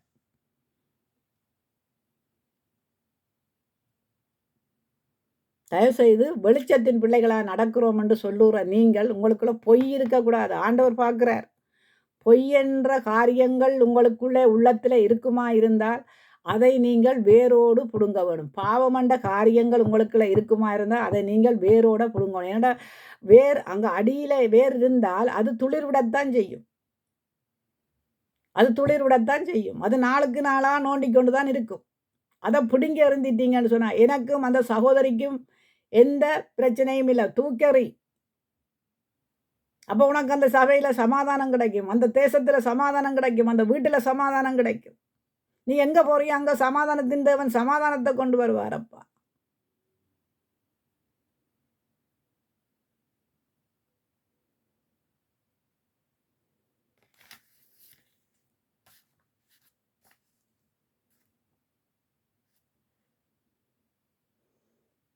இந்த வருஷத்துல ஆண்டவர் உங்களுக்கு என்ன அற்புதம் செய்திருக்கிறார், அதிசயம் செய்திருக்கிறார்ன்னு சொல்லி சாட்சி சொல்லுங்கன்னு சொன்னா, ஆண்டவர் செய்ததை சாட்சியாக நாங்கள் சொல்ல மாட்டோம். ஏன்னு கேட்டால் எங்களுக்குள்ள என்னென்ன எல்லாம் இருந்ததுன்னு யோசிச்சு பாருங்க கொஞ்சம். ஆரோட சண்டை பிடிச்சோம், ஆரோட பிரிவினைகளாக இருந்தோம், யாருக்கு குறை செய்தோம், ஆறில் குற்றம் கண்டுபிடிக்கத்தக்கதான காரியங்களை நாங்கள் செய்கிறோம்.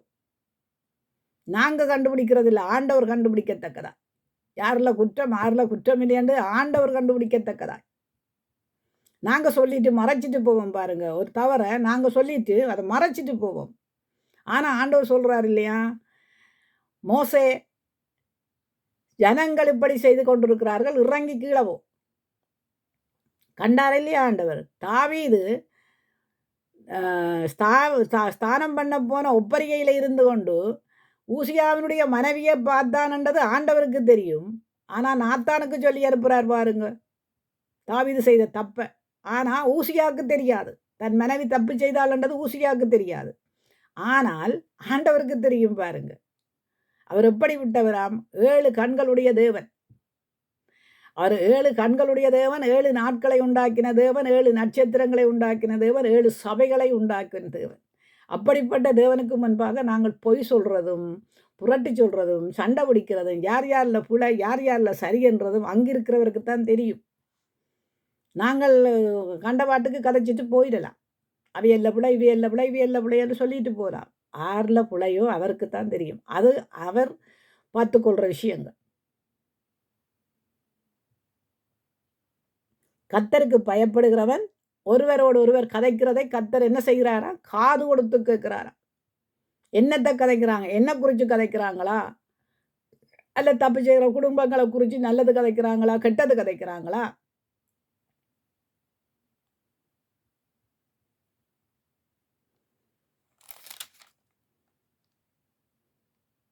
அவர் ஒளியிலே இருக்கிறது போல நாமும் ஒளியிலே நடந்தால் ஒருவரோடு ஒருவர் ஐக்கியப்பட்டிருப்போம். எப்படியா இருப்போமா?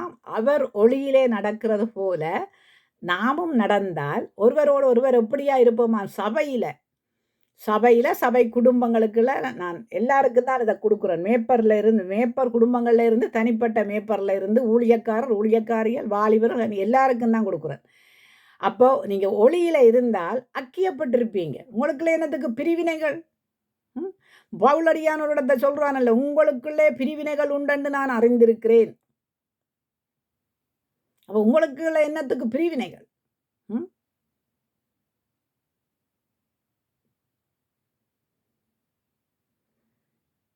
அப்ப நாங்கள் அவருடைய ஒளியிலே நடக்கிறது போல நாமும் அவருடைய ஒளியிலே நடந்தால் ஒருவரோடு ஒருவர் ஐக்கியமாயிருப்போம். அவருடைய குமாரனாகிய இயேசு கிறிஸ்துவின் இரத்தம் சகல பாவங்களை நீக்கி நம்ம எப்படியாக்குறோம்? சுத்திகரிக்கிறது.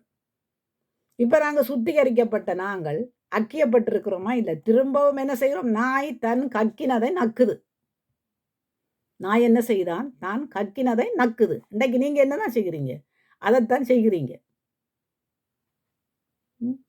கக்கினதை எல்லாம் சுத்தம் பண்ணினதை எல்லாத்தையும் திருப்பி என்ன செய்கிறீங்கன்னு கேட்டால் அந்த குப்பையை தூக்கி உடந்து. இன்னொரு பிரச்சனை என்னன்னு கேட்டால் இன்னொருத்தண்ட வீட்டில் இருக்கிற குப்பையை கொண்டு வந்து நீங்கள் உங்களோட குப்பைக்குள்ளே சேர்த்துருவீங்க. இருக்கிற வீட்டில் உங்களோட குப்பையை இருக்குது பாருங்க, குப்பையை கொண்டு வெளியில் கொட்ட மாட்டீங்க. அடுத்தவண்ட குப்பையை கொண்டு வந்து உங்களோட வீட்டில் சேர்த்து வச்சு அதை வச்சே நீங்கள் இது பண்ணி உங்களோட சாட்சி உள்ள வாழ்க்கையே இழந்து போகிறீங்க.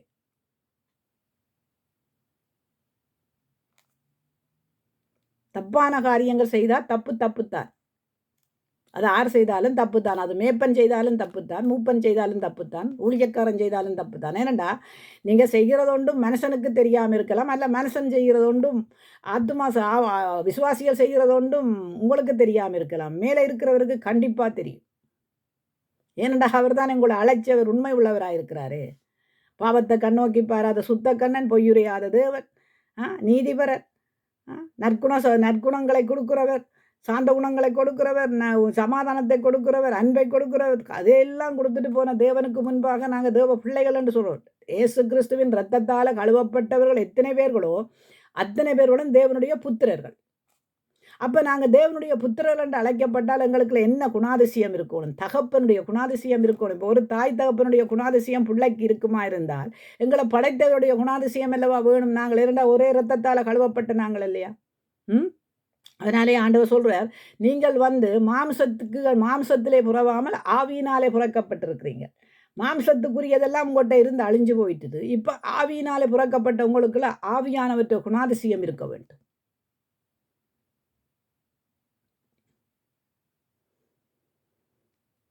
அப்படிப்பட்ட காரியங்களை நீங்கள் செய்ய வேண்டியவர்களாக இருக்கிறீர்கள். யோவான் 2:9, 10, 11 பார்ப்போம்.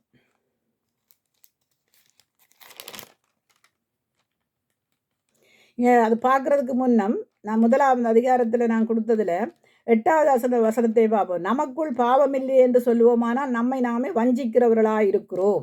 நமக்குள்ள பாவம் இல்லை என்று சொல்லுவோமானால் சத்தியம் நமக்குள்ளே இருக்காது. ஏதோ ஒரு பாவம் பேச்சிலேயோ செயல்லையோ சிந்தனையிலையோ நடத்தையிலையோ அல்ல ஒரு பிள்ளைகளை அடிக்கிறது. ஆண்டவர் சொல்லிக்கிறார், பிள்ளைகளை கையாலே அடிக்காதேங்க, பிரம்பை கையாளுங்கள். இன்றைக்கு பிள்ளைகளுக்கு எங்கே பிரம்பை கையாளுற இந்த நாட்டு சட்டங்கள் எல்லாம் வந்து குழப்பி அடித்து பிள்ளைகளெல்லாம் நாசமாக போயிட்டு.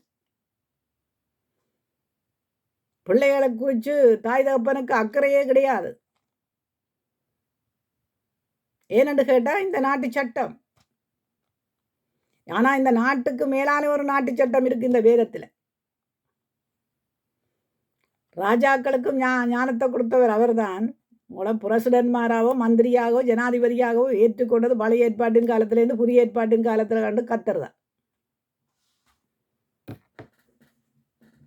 அப்போ நீங்கள் யாருக்கு முதல்ல பயப்படணுமா? முதல்ல தேவனுக்கு பயப்படுங்க. அதுக்கு பிறகு சட்டத்துக்கு. நீங்கள் என்னென்னவெல்லாம் செய்து போட்டு போய் சட்டத்தில் நிற்பீங்க. ஆனால் ஆண்டவருக்கு பயப்படுற பயம் கிடையாது பாருங்க.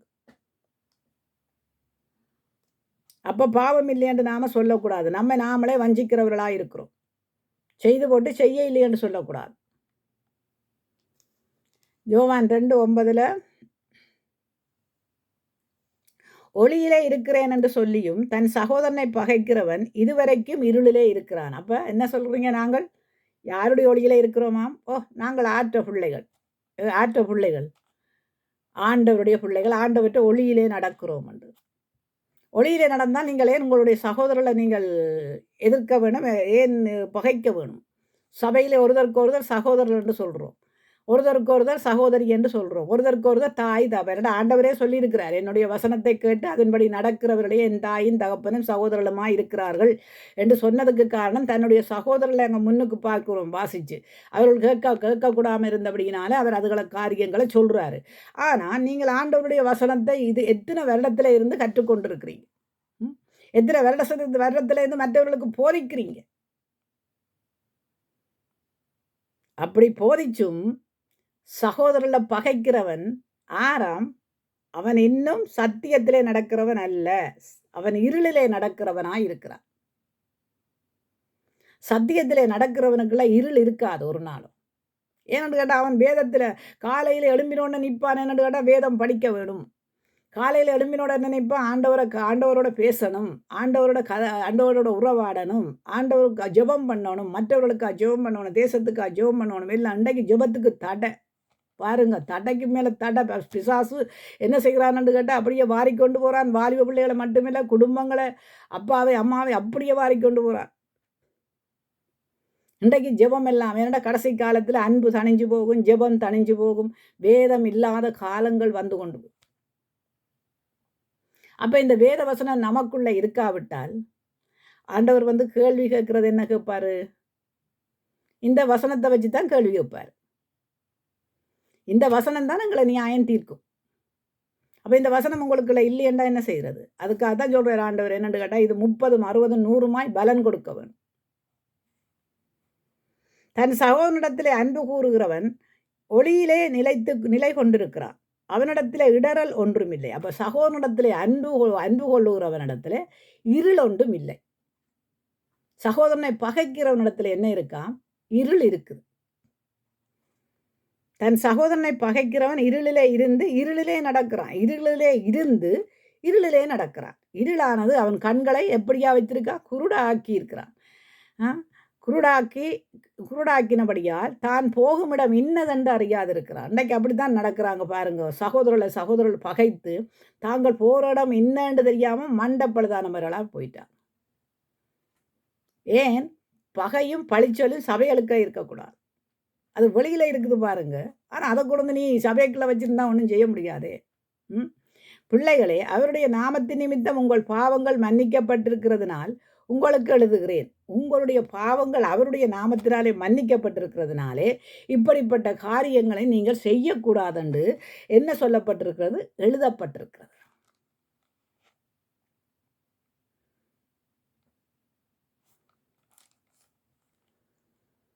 யோவான் 3:7-13 பார்ப்போம். என் சகோதரர்களே, உலகம் உங்களை பகைத்தால் அது ஆச்சரியப்படாதிருங்கள். அப்போ உலகம் பகைக்குது எங்களை. ஏன் பகைக்குதுண்டா, உலகம் ஒரு விசை நீங்கள் யோசித்து பார்த்தீங்கன்னு சொன்னால், உலகம் எங்களை பகைக்குதுன்னு சொன்னால், சில காரியங்களாலே அவங்க என்னென்னு கேட்டால், அவங்கள ஆண்டவரை அறியாது புரியாது இருக்கிற காரியங்களினாலே அவங்க பகைக்கிறாங்க. ஏன்னா நாங்கள் சத்தியத்தை சொல்லும்போது எங்களை சத்துருவாக பார்க்குறாங்க. ஆனால் சில சனங்கள் வந்து எங்களுடைய நடத்தைகள், எங்களுடைய பரிசுத்தமான வாழ்க்கைகள், எங்களுடைய இதுகளை பார்த்து ஆண்டவர் யாரை அழைக்க சித்தமாக இருக்கிறாரோ அவர்களையெல்லாம் கொண்டு வரார் பாருங்க. ஆனால் உலகத்துக்கு நாங்கள் முன்மாதிரியாக இருக்கும்போது உலகமே எங்களிடத்துல வந்துடும். ஆனால் நீங்கள் முன்மாதிரி இல்லையே. உலகம் எங்களை பகைக்கத்தான் செய்யுது. என்னென்னு கேட்டால் ஆண்டவரையே பகைச்சது தானே. இவன் யாருக்கு என்ன செவையுவை கொண்டு பேய்களை கிளைக்கிறான், அது இதுன்னு சொல்லி கண்ட மாதிரியும் சொன்னாங்க. காரை துப்பினாங்கள். இவர் என்ன தேவாலயத்தை இடித்து 3 நாளைக்குள்ளே கட்டுறேன்னு சொன்னார். இப்படி என்றெல்லாம் ஆண்டவரை இவ்வளவோ தூசித்தாங்க. அப்படித்தான் தூசிப்பாங்க. ஆனால் நீங்கள் சாட்சியாக வந்தால் அவங்க வருவாங்க. இதுதான் தேவனுடைய சாட்சிக்குரிய காரியங்கள். 3, நாம் ஒருவரில் ஒருவர் அன்பாக இருக்க வேண்டும் என்பதே நீங்கள் ஆதி முதல் கேள்விப்பட்ட விசேஷமாக இருக்கிறது. அப்போ ஒருவருக்கு ஒருவர் அன்பாக இருக்க வேண்டும், ஒருவரை ஒருவர் புரிஞ்சு கொள்ள வேண்டும், ஒருவருக்கு ஒருவர் சமாதானம் உள்ளவர்களாக இருக்க வேண்டும். சமாதானம் பண்ணுகிறவன் தான் பாக்கியவான், அவன் தான் தேவனை தரிசிக்க வேணும். இன்றைக்கு ஒருத்தருக்கு ஒருத்தர் சமாதானத்தை பண்ணி கொடுக்குறவன் தான் தேவனை தரிசிக்கணும். தேவனை தரிசிக்கிறவர்களுக்குள்ள அக்கியம் இல்லை பாருங்க. தேவனை தரிசிக்கிறவர்களுக்குள்ள அக்கியம் இல்லை, சமாதானம் இல்லை. பேந்தேன்னா தேவனை தரிசிக்கிறீங்க நீங்கள்.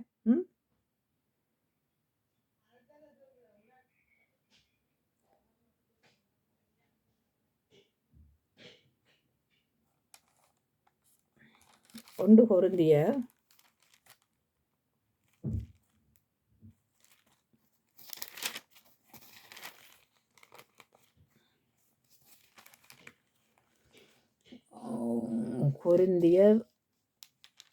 6.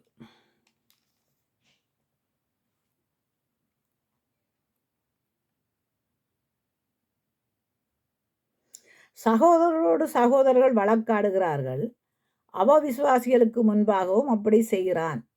அதுக்கு முன்பாக அப்படி செய்கிறானா? அவவிசுவாசிகளுக்கு முன்பாக. சபையிலே வந்து ஆத்துமாக்கள், ரட்சிக்கப்படாத ஆத்துமாக்களும் வருவாங்க, புது ஆத்துமாக்களும் பழைய ஆத்துமாக்களும் வருவாங்க. இப்போ நீங்கள் யாருக்கு முன்னால் சபைகளில் சண்டை பிடிக்கிறீங்க? பாருங்கள், நீங்கள் சண்டை பிடிக்கிறது இங்கே இருந்து ஊதுனா அங்கால போகுது, நீங்கள் விடுற மூச்சு அங்கேயோ போகுது. அப்போ நீங்கள் விடுற மூச்சு தேவனுடைய மூச்சாக இருந்தால் அது உங்களுக்குள்ளேயே சமாதானத்தை கொடுக்கும். நீங்கள் விடுற மூச்சு பாருங்கள் எங்கே போகுதாண்டு. அப்போ சகோதரர்களுக்குள்ள சகோதரர் வழக்காடுகிறார்கள், அவவிசுவாசிகளுக்கு முன்பாக. விசுவாசிகளில் அவவிசுவாசிகளுக்கு முன்பாக, இன்னும் வேதத்தில் தேறாதவர்களுக்கு முன்பாகவும் நீங்கள் என்ன செய்கிறீங்களாம்? வழக்காடுகிறீங்க. எப்படிப்பட்ட வழக்கு நினைக்கிறீங்க நீங்கள்? இப்போ ஆண்டவருக்காக 12 அப்போஸ்தலரும் பாடுகள் பட்டாங்க, அது வேறொரு வழக்கு. இப்போ உங்களுக்குள்ள இருக்கிற வழக்கு என்ன? உங்களோட வழக்கை தீர்க்கிறது எப்படி என்று சொல்கிறீங்க? உங்களோட வழக்குகள் எல்லாம் நான் கேட்டால் நானே சொல்லுவேனே உங்களுக்குள்ள இருக்கிற என்ன வழக்குண்டு. அப்போ இந்த வழக்குகள் எல்லாம் சபைக்குள்ளே வரலாமா? அவிசுவாசிகளுக்கு முன்பாக சகோதரனோடு சகோதரன் வழக்காடுறீங்கள், மேய்ப்பர் குடும்பங்கள் வழக்காடுறீர்கள், மூப்பர் குடும்பங்கள் வழக்காடுறீர்கள், ஊழியக்கார குடும்பங்கள் வழக்காடுறீர்கள், விசுவாச குடும்பங்கள் வழக்காடுறீர்கள், வாலிப பிள்ளைகள் வழக்காடுறீர்கள். ஓஹோ, நல்லா இருக்கு பாருங்க, ஆண்டவர்கிட்ட நாமம் எப்படியாய் தூசிக்கப்படுதுண்டு. அப்போ அது பவுலடியானோட அவனுக்கு கவலைகள், எனக்கு துக்கமும் வேதனையுமாயிருக்கிறது பாருங்க.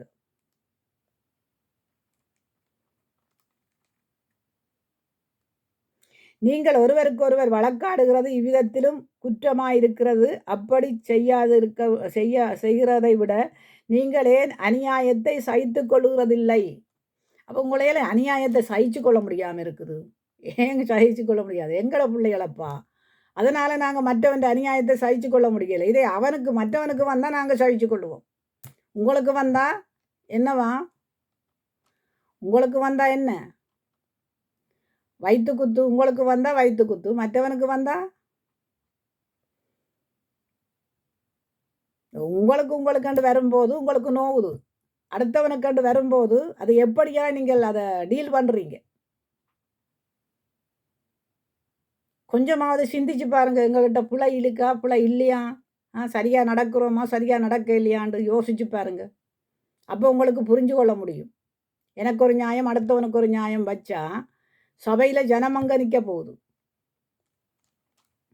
சபைக்குத்தான் சொல்கிறேன், இது அங்கால சொல்ல இல்லை. நான் நீங்கள் சொல்லுவீங்கள் இல்லையா, உலகத்தான் அவங்களுக்கு இல்லை, அவங்க கேட்டு அவங்க திருந்துவாங்கப்பா. அவங்க தேவவசனத்தை அநேகர் விசுவாசிக்கிறாங்க. இன்றைக்கு அந்த விசுவாசம் உங்களுக்கு இருந்த ஆவியானவர் உங்களுக்குள்ள இருந்த அந்த சாட்சி உங்களுக்கு இருந்த வெளிச்சம் எங்க? ஏனண்டா நீங்கள் என்ன செய்றீங்க? அவவிசுவாசிகளுக்கு முன்னால என்ன செய்கிறீங்களாம்? வழக்காடுறீங்க பாருங்க. வழக்கும் வம்பும் வீதாப்பும் பெருமை சுயம் ஈக்கோ அது கிடந்தது எல்லாம் இருக்குது பாருங்க. லவ்லீக மயக்கம். அதான் ஆண்டவரோட சொல்லியிருக்கிறார், பரலோக ராஜ்யம் புசிப்பும் குடிப்பும் அல்ல, பெண் கொண்டு பெண் கொடுத்து புசித்து குடித்து உணர்வடையாமல் இருந்தார்கள், சங்காரமாகிறார்கள்.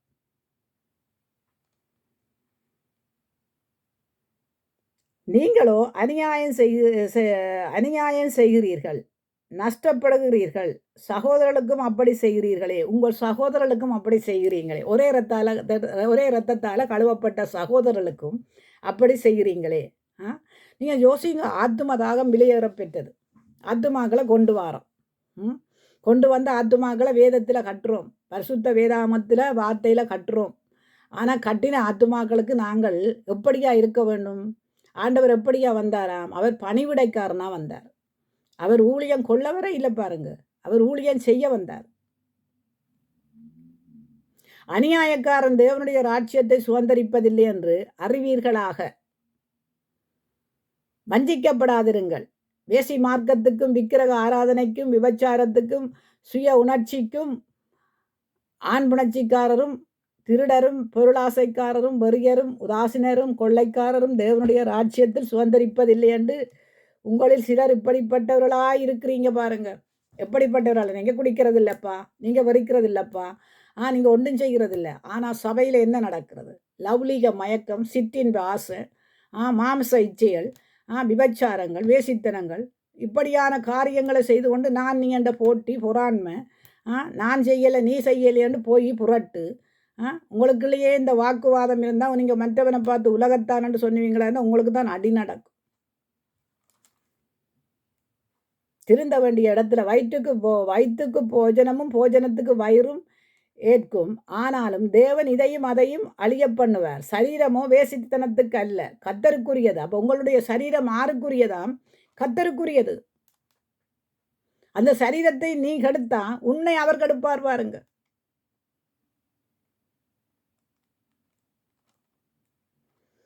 ஜாக்கிரதையாக இருக்க வேணும். சகோதரர்களுக்குள்ள வழக்காடுகிறது யாருக்கு முன்னால நான் வழக்காடுறேன்.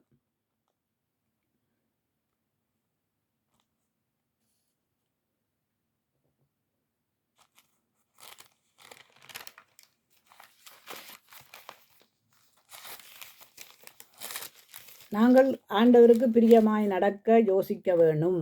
இதுதான் ஆண்டவர் சொல்லுகிற காரியங்கள்.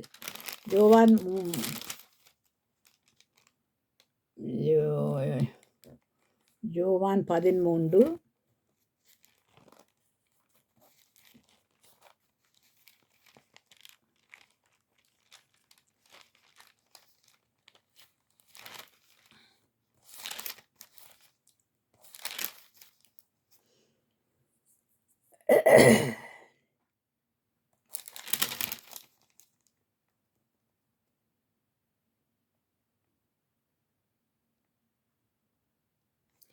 உங்கள் எல்லோரையும் குறித்து நான் பேசவில்லை, நான் தெரிந்து கொண்டவர்களை அறிவேன். ஆகிலும் வேத வாக்கியம் நிறைவேறத்தக்கதாக என்னுடனே அப்பம் புசிக்கிறவன் என்மேலே தன் குதிக்காலை தூக்குகிறான். யாரையெல்லாம் அறிவாராம் ஆண்டவர் பாருங்க. உங்கள் எல்லோரையும் குறித்து நான் பேசவில்லை, நான் தெரிந்து கொண்டவர்களை அறிவேன். அப்போ தெரிந்து கொண்டவர்களை ஆண்டவர் அறிந்திருக்கிறார். ஆண்டவரோட இருந்தவன் தான் குதிக்காலை வச்சான் பாருங்க, காட்டி கொடுக்குறான் பாருங்க. இன்றைக்கு அப்படித்தான் நாங்கள் வாழ்கிறோம். ஆண்டவரோட இருக்கிறோம், ஆண்டவரோட உறவாடுகிறோம், ஆண்டவரோட இருந்த சொல்லி வேலையே கிடையாது பாருங்க. ஆனாலும் ஆண்டவரை காட்டி கொடுக்குறோம். மாறால நீங்கள் உலகத்தான் மத்தியில் கரப்பட்டு போனால் ஆண்டவரை நீங்கள் மறுதளிக்கிறதுக்கு சரி.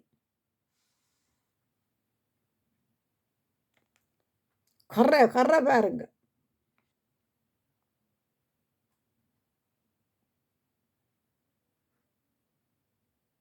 அப்போ யூதாஸ் கரியோஸ்தை ஆண்டவர் அறிந்து கொண்டார் பாருங்க. மற்றவன் எல்லாம் மாறாம், உங்கள் எல்லாரையும் குறித்து நான் பேசவில்லை. நான் தெரிந்து கொண்டவர்கள் யார், தெரிந்து கொள்ளாதவன் யாரு? அப்போ பிசாசுக்கு என்ன, யூதாஸுக்கு என்ன இருந்தது? பண ஆசை. 30 வெள்ளி காசுக்கு ஆண்டவர், அவன் ஏற்கனவே பணத்துக்கு பேராசை பிடிச்சவன். அப்போ அவனைத்தான் காட்டி கொடுக்கறதுக்கு ஆண்டவரை பிடிச்சவன். அப்போ ஆண்டவர் அவனை அறிந்து கொண்டார் பாருங்க. மற்ற 12 அப்போஸ்தலர் 11 அப்போஸ்தலரையும் பாருங்க, எப்படியான ஓட்டம் ஓடினாங்க. அங்கே போய் பவுலடியானை நாங்கள் பார்க்கிறோம். பவுலடியான் என்ன செய்கிறான் என்று கேட்டால், அவன் வேதபாரகன், வேதத்தை கலக்கிறவன், ஆனால் வேதத்தின் அர்த்தம் புரியாதவன். வேதத்தை கலக்கிறவன், வேதத்தின் அர்த்தம் புரியாதவன். வேதபாரர்கள், பரிசேயர்கள், சதுசேயர்கள் எல்லாரும் அறிஞ்சவங்க ஆண்டவர். ஆனாலும் இங்கே பார்க்கிறோம் என்று கேட்டால், அவன்தான் தேவனுக்காக வல்லமையாக ஓட்டம் ஓடினாங்கள். அவனோட சேர்த்தா அவன் தான் 12 அப்போஸ்தலர்களையும் வருவான். யூதாஸ் கரியோஸ்தை விட்டு அதுக்கப்புறம் பிடிக்கப்பட்டவன் பவுல் தான், மார்க்கு இல்லை. பிடிக்கப்பட்ட பவுல் அவங்களோட சேர்ந்து ஓடினான் ஓட்டம் பாருங்க. அதனால தான் பேதுரு ஒரு இடத்துல அனனியா சப்ராலை பார்த்து கேட்குறான், காணியாட்சியை நீ எவ்வளவுக்கு வித்துட்டு வந்தாய்? கணவனிடத்துல கேட்கும்போது கணவன் போய் சொல்லுகிறார். அப்போ பேதுருடத்துல இருந்த பரிசுத்த ஆவியானவர் கண்டுகொண்டார் போய் சொன்னது. இன்றைக்கு நீங்களும் போய் சொல்றதை ஆண்டவர் கண்டுகொள்வார். கண்டுகொண்ட ஆண்டவர் பேதுரு என்ன சொல்றான்டா, பரிசுத்த ஆவிக்கு விரோதமாக நீ பொய் சொன்னது என்ன? அங்க பேதுருவுக்கு தானே நீ பொய் சொன்னாய். ஆனா உள்ளுக்க இருந்தது யாரு? பேதுருடைய உள்ளத்துல இருந்தது யாரு? பரிசுத்த ஆவியானவர். அப்ப நீ பரிசுத்த ஆவியானவருக்கு தான் பொய் சொன்னாய். அப்போ பொய் சொன்னதும் அந்த இடத்துலயே மறித்தான் பாருங்க. அடுத்தது மனைவி வாரா. இன்றைக்கு நான் சொல்றேன் உங்களுக்கு, கணவன் மனைவியாய் சேர்ந்து சொல்லுகிற பொய் ஒரு நாள் கர்த்தருக்கு முன்பாக வெளிப்படும். அது யாராயிருந்தானே, நீங்கள் குடும்பத்தில் உங்கள் பிள்ளைகளை காப்பாற்றுறதுக்காக பொய் சொன்னாலும் பொய் தான். அதுக்கு இதே கிடையாது உங்களுக்கு. அதில் இருந்து நீங்கள் அந்த வேரை பிடுங்கி எறியவும். அப்போ இங்கே நாங்கள் பார்க்குறோம், மனைவி வாரான். மனைவி வந்தோடனே கேட்குறான், நீ எவ்வளவுக்கு இந்த காணியை விற்றீங்க? நீங்கள் விற்கிறதுக்கு முன்னமும் அது உங்களோட காணி தான், விற்றதுக்கு பிறகும் அது காசு உங்களோட காசு தான், எவ்வளவுக்கு விற்றீங்கண்டா? அவவும் போய் சொன்னா பாருங்க, அந்த இடத்துலையே மறித்துட்டான். இன்றைக்கு அப்படிப்பட்ட காரியங்கள் நடக்குமா இருந்தால் எவ்வளவு பேர் மறிக்க வேணும் தெரியுமா? நீங்கள் சொல்கிற பொய்க்கு பச்சை பொய், அப்படியே பச்சையாக போய் சொல்கிறீங்க, எத்தனை பேர் மறிச்சிருக்கணும்? கர்த்தருக்கு பயப்படுகிற பயம் இருக்கவனும் பாருங்க. ஆண்டவருக்கு பயப்படுங்க. மனுஷனுக்கு பயப்படுவது கண்ணிய வருவிக்கும். கர்த்தருக்கு பயந்து கர்த்தருடைய நீதியில நடவுங்க. அது நீங்க உண்மையா பேசினாலும் அதை பொய்யென்று நினைப்பாங்களா? அந்த கர்த்தர் பார்க்குறாரு இல்லையா? ஆண்டவர் பார்க்குறாரு இல்லையா? ஏன் உங்களுக்கு அப்படிப்பட்ட ஒரு பொய்? ஏன் அப்படிப்பட்ட உங்களுக்கு பிரச்சனை?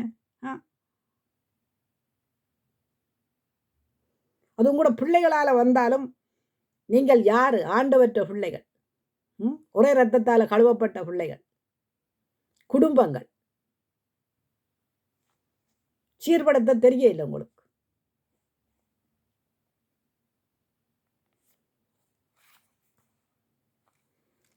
எபிரேயர் பார்ப்போம். எபிரேயர் 6:4.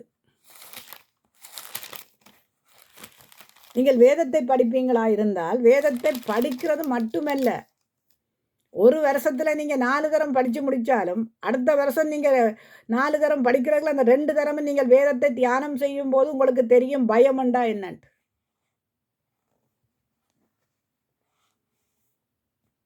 படிக்கிறது இல்லையே, அதனால தானே பயமாக இருக்கு. பேதுரு ஆரோட நடந்து கொண்டான், கடைசி வரைக்கும் ஆரோட நடந்து கொண்டான், ஆண்டவரோட நடந்து கொண்டான், தன்னுடைய சீசர்களோட நடந்து கொண்டான்.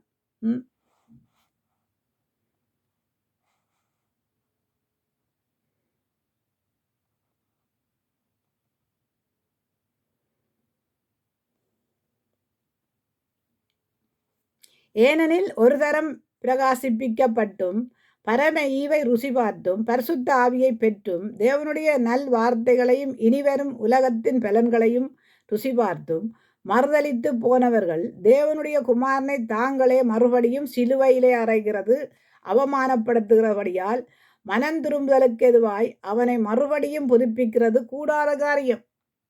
அப்போ நீங்கள் மீண்டும் மீண்டும் சிலுவையில் அறையுறீங்களா? மறுதளிப்பண்டா என்ன? நீங்கள் நினைக்கிறீங்க என்னன்னு கேட்டால் பின்வாங்கி போகிறது மறுதளிப்பண்டு இல்லை.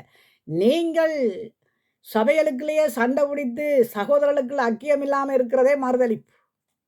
அடுத்தவனுக்கு சாட்சி இல்லாமல் உலகத்துக்கு சாட்சி, வீட்டில் சாட்சி, வெளியில் சாட்சி, சபையில் சாட்சி, சங்கத்தில் சாட்சி, இந்த நாளிலேயும் சாட்சி இல்லாமல் நீங்கள் தேவனுக்கு பிரியமில்லாமல் நடந்து கொண்டு நான் தேவனுடைய பிள்ளைகளை நீங்கள் சொல்ல முடியாது. ஏனென்று கேட்டால் ஏனெனில் ஒரு தரம் பிரகாசிக்கப்பட்டும், ஒரு தரம் நீங்கள் தேவனுடைய மகிமையிலே பிரகாசிக்கப்பட்டும் பரம ஈவை ருசி பார்த்தும் பரிசுத்த ஆவியை பெற்றும். அப்போ யாரை பெற்றிருக்கிறீங்க? நீங்கள் பரிசுத்த ஆவியை பெற்றிருக்கிறீங்க. பரம ஈவை, பரலோகத்தின் ஈவை நீங்கள் ருசி பார்க்குறீங்க. தேவனுடைய நல் வார்த்தைகளையும் இனிவரும் உலகத்தின் பலன்களையும் ருசி பார்த்தும். பார்க்குறீங்களோ இல்லையோ? பார்த்தீங்க ஒரு காலத்தில்.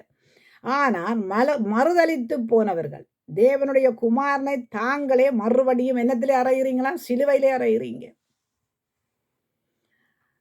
சிலுவையின் உபதேசம் கெட்டு போகிறவர்களுக்கு அது பைத்தியமாய் தோணுமா? நீங்கள் கெட்டு போகிறீங்களா? கெட்டு போக இல்லையா? அப்போ நீங்கள் கெட்டு போகும்போது பைத்தியம். நாங்கள் கிடையிலையே பரிசுத்தமாக இருக்கிறோம்னு சொல்லுவீங்களா? அப்போ பரிசுத்தப்படுங்க. பரிசுத்தத்திலேருந்து பரிசுத்தத்துக்கு கடக்க வேணும்.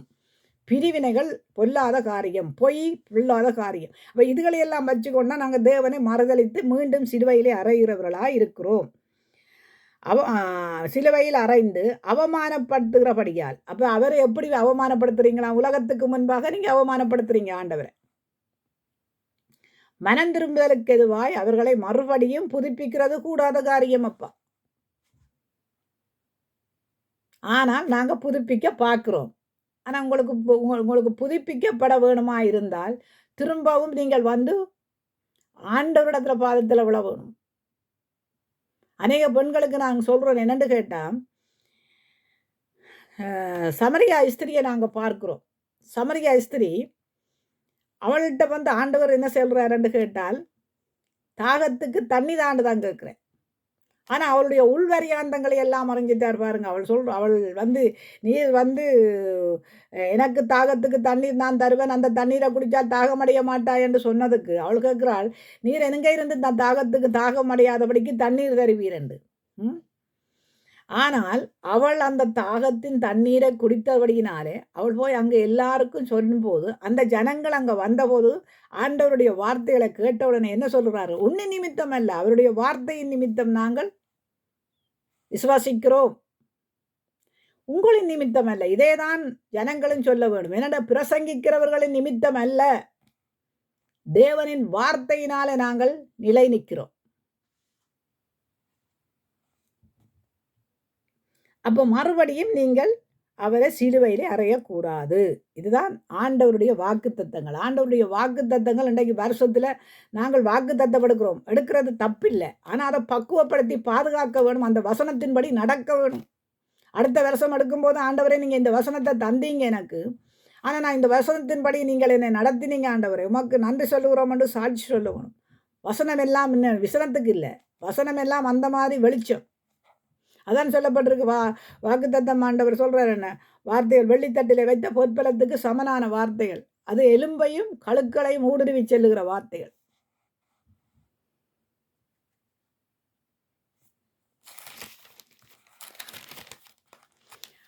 ரெண்டு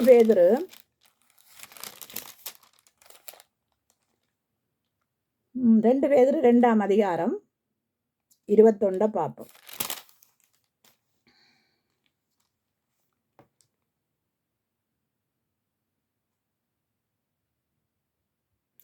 அவர்கள் நீதியின் மார்க்கத்தை அறிந்த பின்பு தங்களுக்கு ஒப்புவிக்கப்பட்ட பரிசுத்த கற்பனைகளை விட்டு விலகுவதை பார்க்கிலும் அதை அறியாதிருந்தார்களானால் அவர்களுக்கு நலமாயிருக்குமே. அப்போ நீங்கள் இப்போ பரிசுத்த வார்த்தைகளை நீங்கள் அறிந்திருக்கிறீர்கள். அறிந்து போட்டும் நீங்கள் நீதியின் மார்க்கத்தின்படி நடவாமல் இருக்கிறத குறித்து தான் சொல்கிறேன். நீங்கள் அறியாமல் இருக்கிறது நிலைமை. அறிஞ்சவனுக்கு பல அடி, அறியாதவனுக்கு ஒரு அடி தான். ஒரு அடி தான் நடக்கும். இப்போ நீங்கள் ஒரு பள்ளிக்கூடத்தில் போய் பாடத்தை நீங்கள் படிக்கிறீங்க, டெஸ்ட் வைக்கிறான், ஏதோ ஒன்றில் புல விட்டுட்டீங்க. ஒருத்தன் எல்லாரும் அறிஞ்சவனுக்குத்தான் என்ன செய்ய வேண்டாம், நீ இதெல்லாம் படிச்சிருக்கிற, படிக்காதவனுக்கு போய் மாஸ்டர் அடிப்பாரா? இல்லை, இவன் படிச்சுட்டு வேற இல்லையா?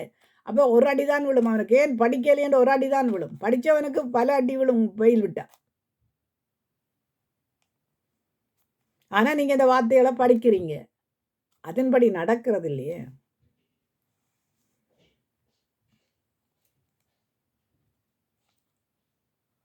அப்போ நடக்க வேண்டியவர்களாக இருக்கிறோம். அவர்களின் நீதி மார்க்கத்தை அறிந்தும், அவர்கள் நீதி மார்க்கத்தை அறிந்த பின்பு தங்களுக்கு ஒப்புவிக்கப்பட்ட பரிசுத்த கற்பனைகளை விட்டு விலகிறதை பார்க்கிலும் அதை அறியாதவர்களானால் அவர்களுக்கு நலமாயிருக்கும். அறியாமல் இருக்கிறது நலமாயிருக்கும் என்ற ஒரு அடி தான் அவங்களுக்கு. கனாடி அடிக்க மாட்டேன். நீங்கள் அறிஞ்சு அதில் ஃபெயில் விட்டீங்கடா, இந்த வசனத்திலேயே ஃபெயில் விட்டீங்கண்டா உங்களுக்கு பல அடி நடக்கும்.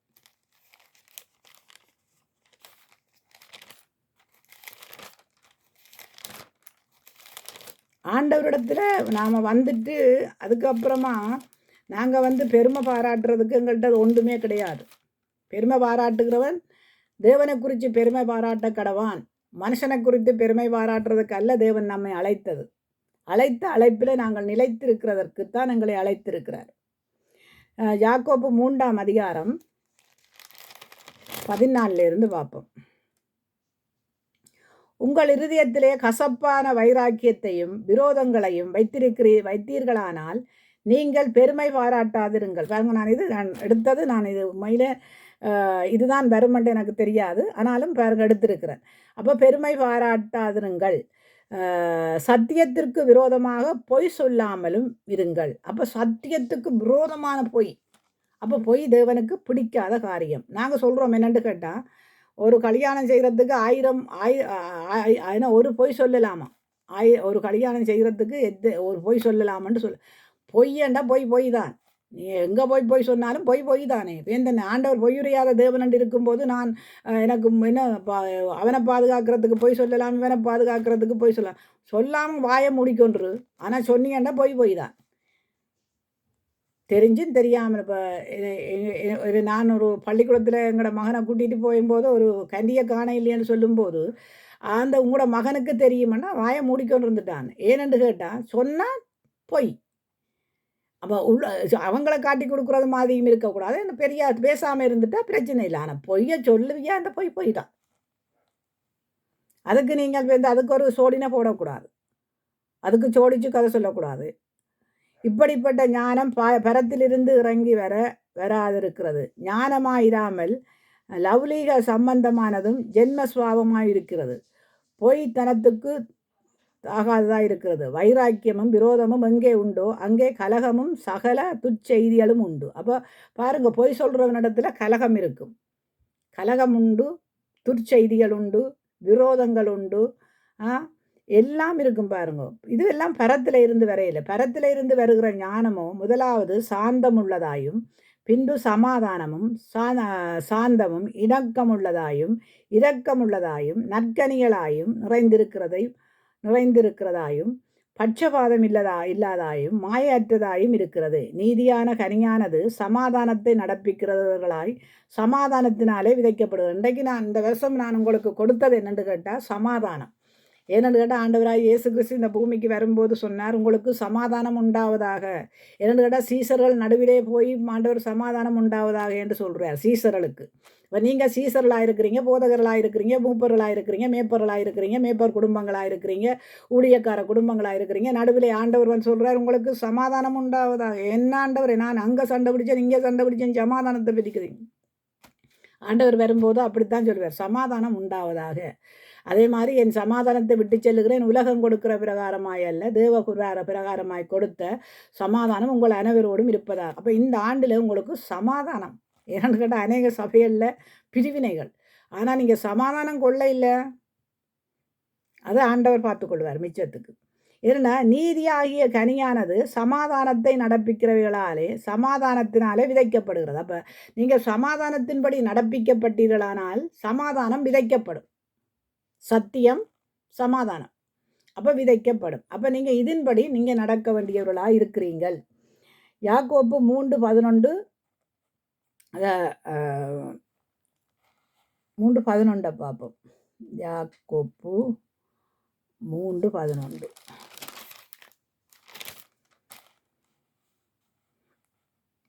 ஒரே ஊற்றிலிருந்து தித்திப்பும் கசப்புமான தண்ணீர் சுரக்குமோ? என் சகோதரர்களே, அத்திமரம் ஒலிவம்பழங்களையும் திராட்சை செடி அத்திப்பழங்களையும் கொடுக்குமா?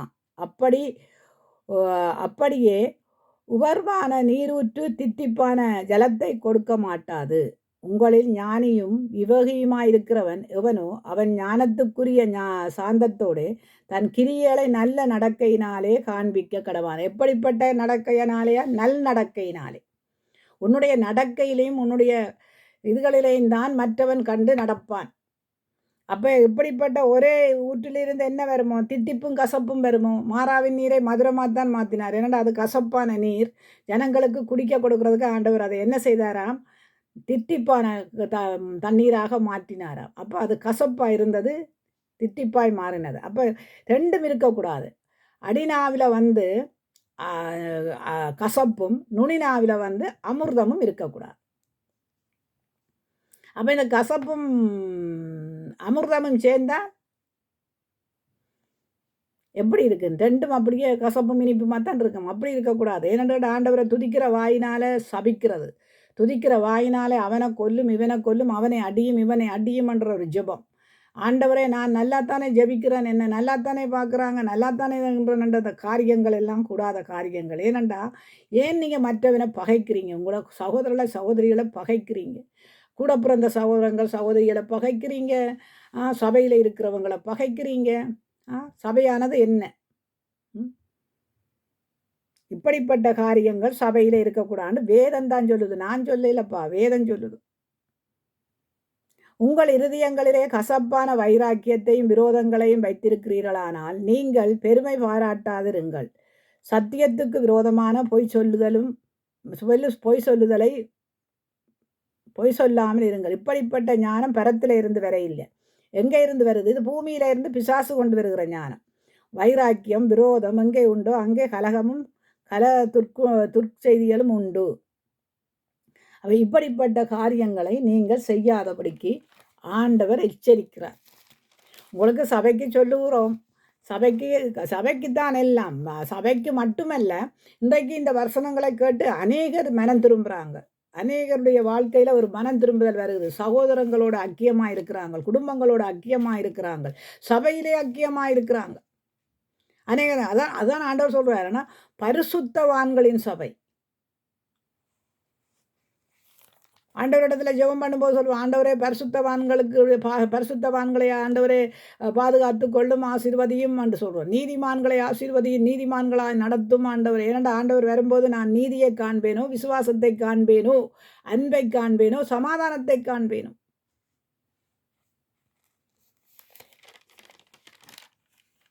பொல்லாதவர்களாகிய நீங்கள் உங்கள் பிள்ளைகளுக்கு நல்ல ஈவை கொடுக்க நினைக்கும் போது பரமபிதா அவர் அதை விட அதிகமாய் கொடுப்பார் அல்லவா? அப்போ நீங்கள் பொல்லாதவர்களாகிய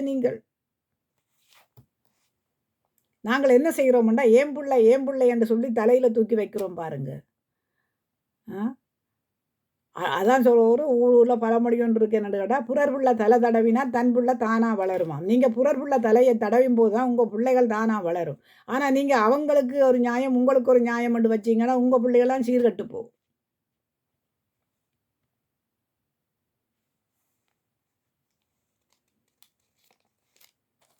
கர்த்தருக்கு பயந்து கர்த்தருடைய நீதியில் நடக்க வேண்டியவர்களாக இருக்கிறீங்க. வேதம் நமக்கு வெளிச்சம். அந்த வேதத்தின்படி நாங்கள் நடந்தே ஆக வேணும். நடக்காட்ட ஆண்டவர் அதுக்கப்புறம் கொடுக்குறது ஆண்டவருடைய காரியம், எங்களுடைய காரியங்கள் இல்லையே, ஆண்டவருடைய காரியங்கள் அது.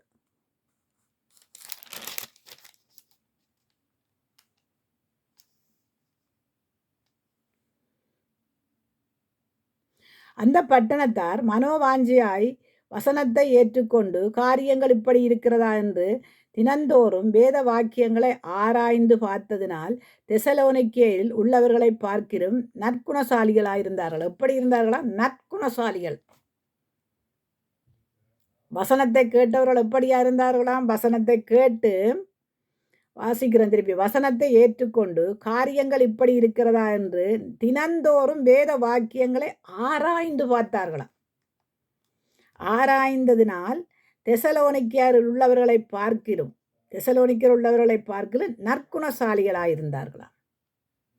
நாங்கள் எப்படிப்பட்டவர்களாயிருக்கிறோம்? வேதத்தை வாசிக்கிறோம், வேதத்தை தியானிக்கிறோம், அதன்படி நடக்கிறவர்களாயிருக்கிறோம், நற்குணசாலிகளாக இருக்கிறோமா?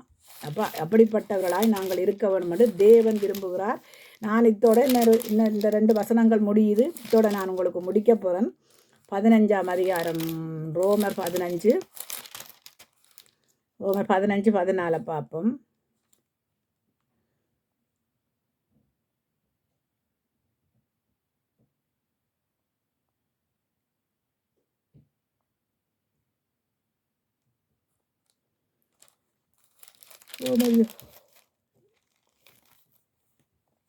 யோவான்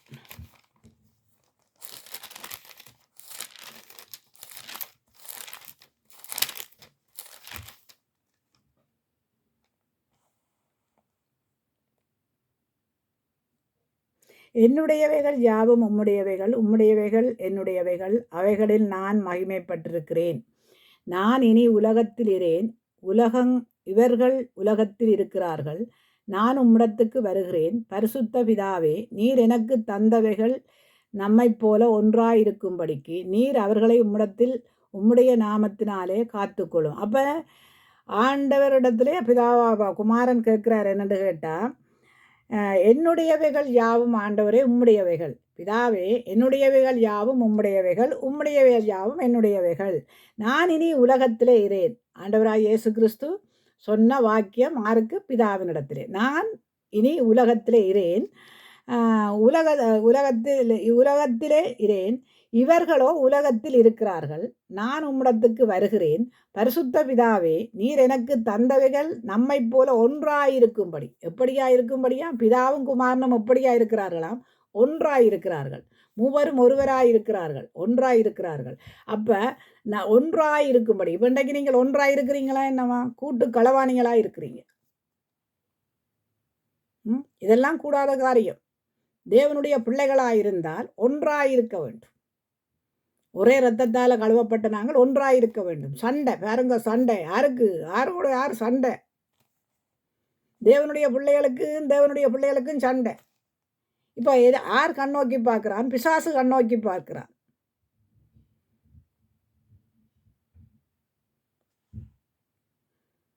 அப்போ நாங்கள் பிசாசுக்கு இடம் கொடுக்குறோம் பாருங்க. என்ன நாங்கள் சொல்லுவோம், பிசாசு ஒரு வழியாய் வந்தால் 7 வழியாய் ஓடுவான் என்று சொல்லப்பட்டிருக்கும். பிசாசானவன் ஒரு வழியாய் வந்தால் அவர் 7 வழியாய் ஓடுவான். அப்போ அவன் ஓடுறதுக்கு நாங்கள் என்ன செய்ய வேணுமாம்? அவனுக்கு எதிர்த்து நிற்க வேணும். திருடன் வரும்போது அவனுக்கு எதிர்த்து நின்றா தான் அவன் ஓடுவான். அவனை கண்டுபிடிச்சி, அவன் திருடன் என்று கண்டுபிடிச்சா தான் அவன் ஓட பார்ப்பான். அதே மாதிரி தான் பிசாசன்று கண்டுபிடிச்சு நாங்கள் அவனுக்கு ஏற்ற மாதிரியாக என்ன செய்ய வேணுமாம்? சத்தியம் என்னும் மார்க்கவசத்தை அணிந்திருக்க வேணும், திரைச்சானை அணிந்திருக்க வேணும். நாங்கள் எப்படியெல்லாம் அணிஞ்சிருக்க வேணும் என்று சொல்கிறீங்க? வேதத்தை நாங்கள் பிடித்திருக்க வேணும், மார்க்கவசத்தை அணிந்திருக்க வேணும். ஆரோனுக்கு கொடுத்த காரியங்களை நீங்கள் பார்க்குறீங்களா? எப்படிப்பட்ட இதுகளெல்லாம் காட்டி அதிலே நீங்கள் பார்த்துருப்பீங்களே. அப்போ நாங்கள் இந்த வசனங்கள் எங்களுக்குள்ள இருக்காட்டா பிசாசுக்கு எதிர்த்து நிற்க முடியாது.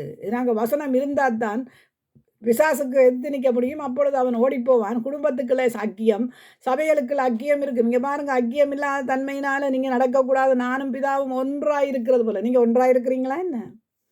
எத்தனை வருஷம் ரட்சிக்கப்பட்டு, எத்தனை வருஷம் ஞானஸ்தானம் எடுத்து, எத்தனை வருஷம் வருஷம் வருஷம் வருஷம்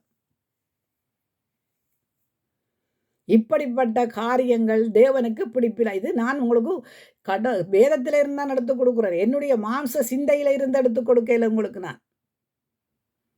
இது வேதம். நீங்களும் படிக்கிறீங்க தானே? படிக்கிறீங்க, பிரசங்கம் பண்ணுறீங்க. ஆனால் என்ன வருது வாயில்? பிள்ளைக்காக போய் சொல்கிறோம், தாய்க்காக போய் சொல்கிறோம், அம்மாக்காக போய் சொல்கிறோம், அப்பாக்காக போய் சொல்கிறோம், என் பிள்ளைய காப்பாற்ற போய் சொல்கிறோம். அப்போ ஆண்டவர் என்ன சொல்கிறாரு? இது நீ கூட்டிக் கொண்டு வந்த ஆடு. ஆண்டவர் பேதுருவுக்கு சொல்கிறாரு என்னன்னு கேட்டால், என் மேலே நீ அன்பாக இருக்கிறாயா? ஆண்டவரே, நான் உண்மையிலே அன்பாக இருக்கிறேன். திரும்பவும் கேட்குறார், நீ என் மேலே அன்பாக இருக்கிறாயாண்டு. ஆண்டவரே, நான் அன்பாக இருக்கிறேன். 3ஆம் தரம் கேட்குறார். என்னன்னு கேட்டால், நீ என் மேலே அன்பாக இருக்கிறாய். ஏன்னா மறுதளிச்சவன் இல்லையா 3 தரம்? அதனால் 3ஆம் தரமும் கேட்குறார், நீ என் மேலே அன்பாக இருக்கிறாயாண்டு. ஆண்டவரே, உமக்கு தெரியும். அப்போ என்னுடைய ஆடுகளை மேய்ப்பாயாக. 3 தரமும் சொல்கிறார், நீ அன்பாயிருந்தா என்னுடைய ஆடுகளை மேய்ப்பாயா. என் மேலே அன்பாயிருந்தால் நீ ஆடுகளை மேயு. ஆனால் பேதுருவுக்கு சொல்லிட்டார் பார், நீ இப்படித்தான் மரிப்பாய். அப்போ ஊழியம்ன்றது நீங்கள் நினைக்கிறது சாதாரணமான ஏதோ வந்தோம் போனோம்ன்ட்டு செய்கிறது மாதிரி என்று நினைக்கிறீங்களா? கோதுமை மணியானது நிலத்தில் விழுந்து மடிந்து மாண்டு பலன் கொடுத்தாலே அது ஒன்றுக்கும் உதவாது. நீங்கள் மடிந்து மாண்டு மற்றவனுக்காக பலன் கொடுக்க வேண்டும். என் குடும்பம் என் குடும்பம் என் பிள்ளை என்று வாழ்ந்தால் அது ஊழியம் அல்ல. முதலாவது உன் குடும்பத்துக்குள்ள நீ சரிவர நடக்கிறதா இருந்தால் 1 கொரிந்தியர் நாங்கள் பார்ப்போமே, மூப்பருக்கு என்ன போட்டிருக்கணும், ஒரு மனைவியுடையவனாக இருக்க வேணும், கற்புள்ளவனாக இருக்கணும், பிள்ளைகளை நல்நடத்தையில் நடத்துகிறவனாக இருக்கணும். வேதம் தானே வாசிக்கிறோம் இரவும் வேத. ஆனால் நாங்கள் வேதத்தை எப்படி புரட்டுகிறோமாம்? எங்களோட குடும்பத்துக்கு ஒரு நியாயம், அடுத்தவனுக்கு ஒரு நியாயம். அப்படி இல்லை. ஆண்டவர் அப்படி என்று பார்த்துருந்தாரண்டா மரியாள் குடும்பத்துக்கு ஒரு நியாயம். என்னடா அவருக்கும் மரியாள் வயிற்றில் தானே அவர் பிறந்தார். அப்போ மரியாளுடைய குடும்பத்துக்கு ஒரு நியாயம், உங்களுக்கு ஒரு நியாயம் வைத்திருப்பார் இல்லையா?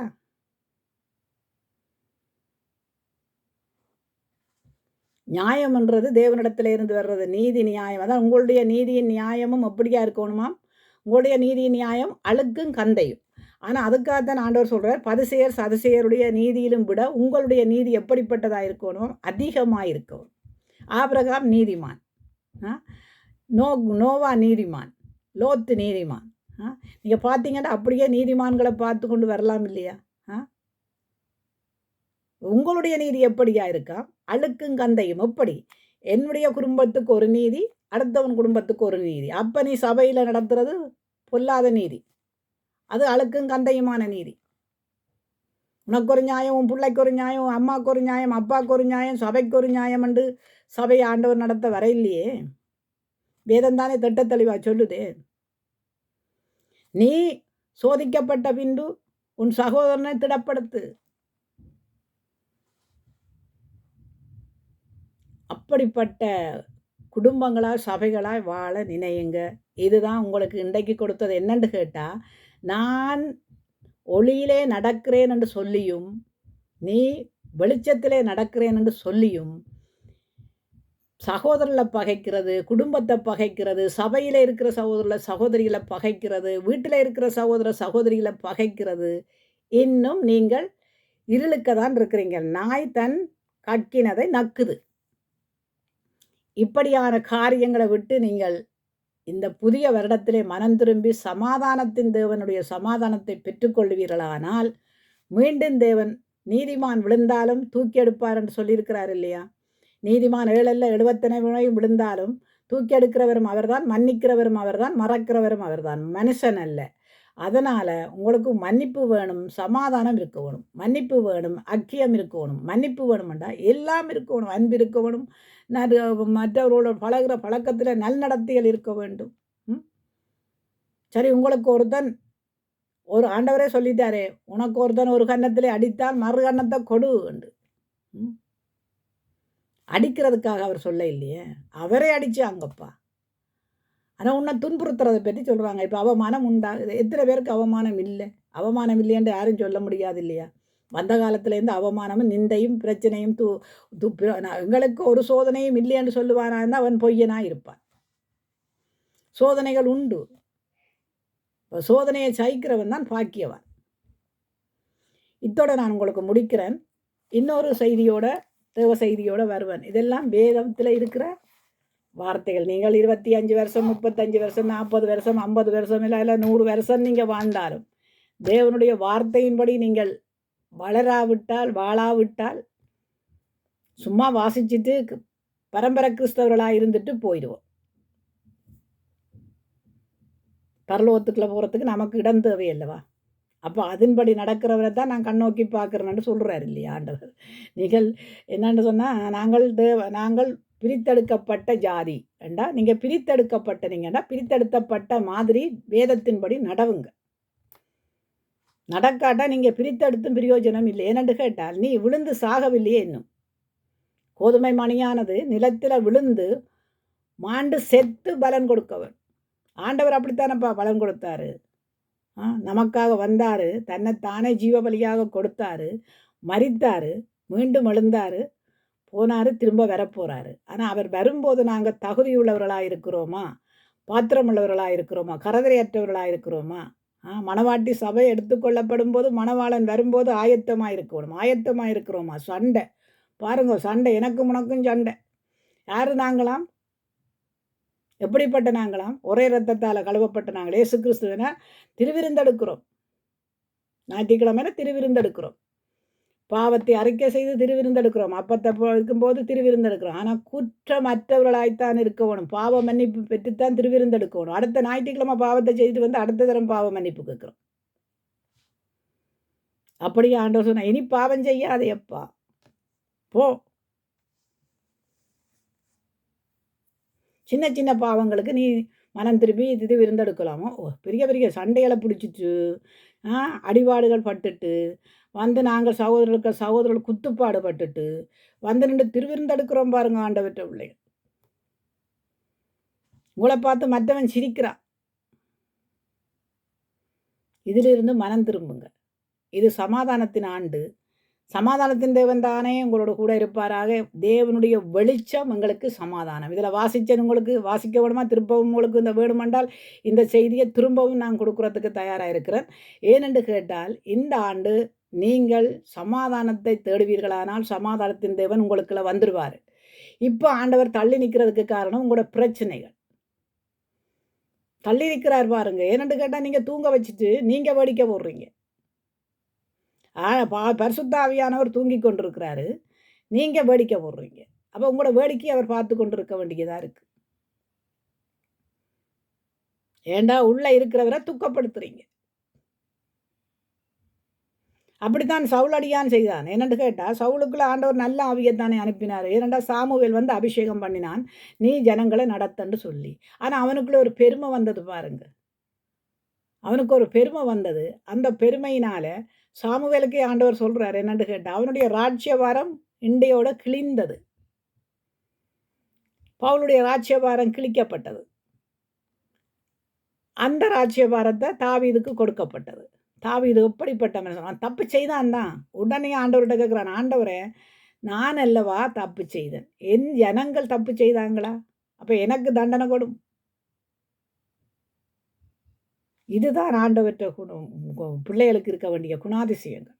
என் குடும்பம் அல்லவா ஆண்டவரை தப்பு செய்தது, என்ன மன்னியுங்க ஆண்டவரே. அப்படி கேட்டு குடும்பங்களை நடத்தவும் சபைகளை நடத்தவும் நாங்கள் கரிசனம் உள்ளவர்களாக இருக்க வேணும். தயவுசெய்து தேவனுடைய ஒளியிலே நடவுங்க, வெளிச்சத்திலே நடவுங்க. தேவனுடைய ஒளி என்ன, தேவனுடைய வெளிச்சம் என்ன, பிசாசின் இருள் என்ன, பிசாசினுடைய ஒளி என்ன? ஏனென்றால் நாமல் வந்து அவனும் ஒளியின் வேஷத்தை தரித்து கொண்டு தான் வருவான். பிசாசானவனும் ஒளியின் வேஷம் தான் அவனுக்குள்ள. ஒளியின் வேஷம் இருந்தால் கட்டாயம் பிரச்சனைகள் இருக்கத்தான் செய்யும். அந்த ஒளியின் வேஷத்தை அதான் சொல்கிறது, ஆவியினால் இன்னொரு ஆவியை பகுத்தறிய வேணும். பரிசுத்த ஆவியினால் நீங்கள் மற்றவனுடையக்குள்ள இருக்கிற ஆவிகளை நீங்கள் பகுத்தறிஞ்சிங்கன்னா அதுக்குள்ள அவனுக்குள்ள என்ன ஆவி இருக்குது, உங்களுக்குள்ள என்ன ஆவி இருக்குன்னு பகுத்தறிய முடியும். அதுக்கு காரணம் என்னென்னா தேவனோட இருக்க வேணும். ஏனோக்கு தேவனோடு சஞ்சரித்தான், எடுத்துக்கொள்ளப்பட்டான். ஆபிரகாம் தேவனோடு சஞ்சரித்தான், நீதிமான் எனப்பட்டான். நோவா தேவனோடு சஞ்சரித்தான், அவனுக்கு தேவன் என்ன செய்தாரண்டா, பேழையை கட்டி சனத்தை காத்து அந்த தேசத்தை அழிச்சார். என்னடா பாவம் நிறைஞ்சிட்டு. ஆனால் அந்த பேழை என்னவாம்? சபைக்கு அடையாளமாக அந்த பேழை இருக்கிறது. இன்றைக்கு நீங்கள் பேழைக்குள்ள இருந்து கொண்டு குறகுற்றம் கதைச்சு கொண்டு இருப்பீங்களான்னா அந்த பேழை எடுக்கப்படும் என்று நினைக்கக்கூடாது. ஏனென்றால் கரையற்ற மனவாட்டியாக இருக்கணும்னு சொல்லி இருக்கும்போது நீங்கள் கரையோடு இருந்தால் பரலோகத்துக்கு எங்கே போக போகிறீங்க? தயவுசெய்து மனம் திரும்புங்க. கர்த்தர் உங்களோடு இருப்பாராக. மீண்டும் ஒரு செய்தியோட கர்த்தருடைய வார்த்தையோடு உங்களிடத்தில் நான் வருவேன். ஒளியின் பிள்ளைகள் தேவனுடைய ஒளியிலே வடவுங்க, ஆண்டவருடைய வெளிச்சத்திலே நடவுங்க. சமாதானம், ஐக்கியம், அன்பு முக்கியமானது. ஏனென்று கேட்டால் தேவனிடத்திலே அதுதான் இருந்தது, அதுதான் எங்களுக்கு கொண்டு வந்து தந்தார். அதன்படி நடப்பீங்களா என்றால் கர்த்தர் உங்களை ஆசீர்வதிப்பார். மீண்டும் ஒரு காரியத்தை செய்து நான் முடிக்கிறேன். தகப்பனே, உமக்கு நாங்கள் நன்றி சொல்லுகிறோம். ஆண்டவரே, நாங்கள் நினைப்பதற்கும் வேண்டுவதற்கும் அதிகமாய் கிரியை செய்கிற ஆண்டவராய் இயேசு கிறிஸ்துவே ஜீவனை எங்களுக்கு தந்தீரேப்பா.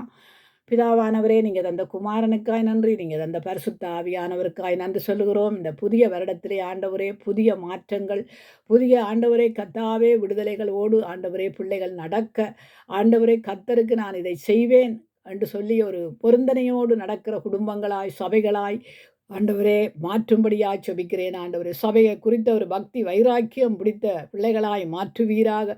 தேவனுக்கு பயப்படுகிற பயம், தேவனுடைய கட்டளைகளுக்கு ஆண்டவரே தகப்பனே கட்டளையின்படி கற்பனைகளின்படி நடக்கிற பிள்ளைகளாய், கட்டளைகளை மீறாதபடிக்கு ஆண்டவரே நடத்துவீராக. வாலிப பிள்ளைகள் மட்டுமல்ல, குடும்பத் தலைவன் தலைவிகள் ஆண்டவரே ஒவ்வொருவரையும் தேவன் நடத்தும்படியாக ஜெபிக்கிறேன். ஆண்டவரே தேவரீர் நீர் பெரிய காரியங்களை செய்யுங்க. ஆண்டவரே நீங்கள் ஒருவரையும் விட்டு விலகிறதில்லையப்பா, ஒருவரையும் கைவிடுவதில்லை. எல்லாரையும் மன்னிக்கிற தேவன். மனுஷன் மன்னிக்க மாட்டான், ஆனாலும் நீங்க மன்னிக்கிற தேவனாய் இருக்கிறீங்க. யார் யார் தவறு செய்திருந்தாலும் அவர்களை மன்னித்து அவர்களை தேவ பக்கமாய் திருப்பி மீண்டும் அவர்களை ஆண்டவரே நல்ல ஊற்றுகளாய் மாற்றும்படியாய் ஜெபிக்கிறேன். தாவீதின் கூடாரத்தை எழுப்பின தேவன், யாக்கோப்பின் கூடாரத்தை எழுப்பின தேவனுக்கு நாங்கள் நன்றி சொல்லுகிறோம். அதே போல ஆண்டவரே எழுப்பும்படியாக ஜெபிக்கிறோம். ஒவ்வொருவரையும் ஆண்டவரே சமாதானத்தின் பிள்ளைகளாய் நடத்தும்படியாக ஜெபிக்கிறோம். மேப்பர் குடும்பங்கள், மூப்பர் குடும்பங்கள், ஊழியக்கார குடும்பங்கள், விசுவாச குடும்பங்கள், வாலிபர்கள், கன்னியர்கள், குழந்தைகள், பாலகர்கள், ரட்சிக்கப்படாதவர்கள், ரட்சிக்கப்பட்டவர்கள், தேவனை அறிந்தவர்கள், அறியாதவர்கள் எல்லாரையும் ஒப்புக் கொடுக்கிறேன் சுவாமி.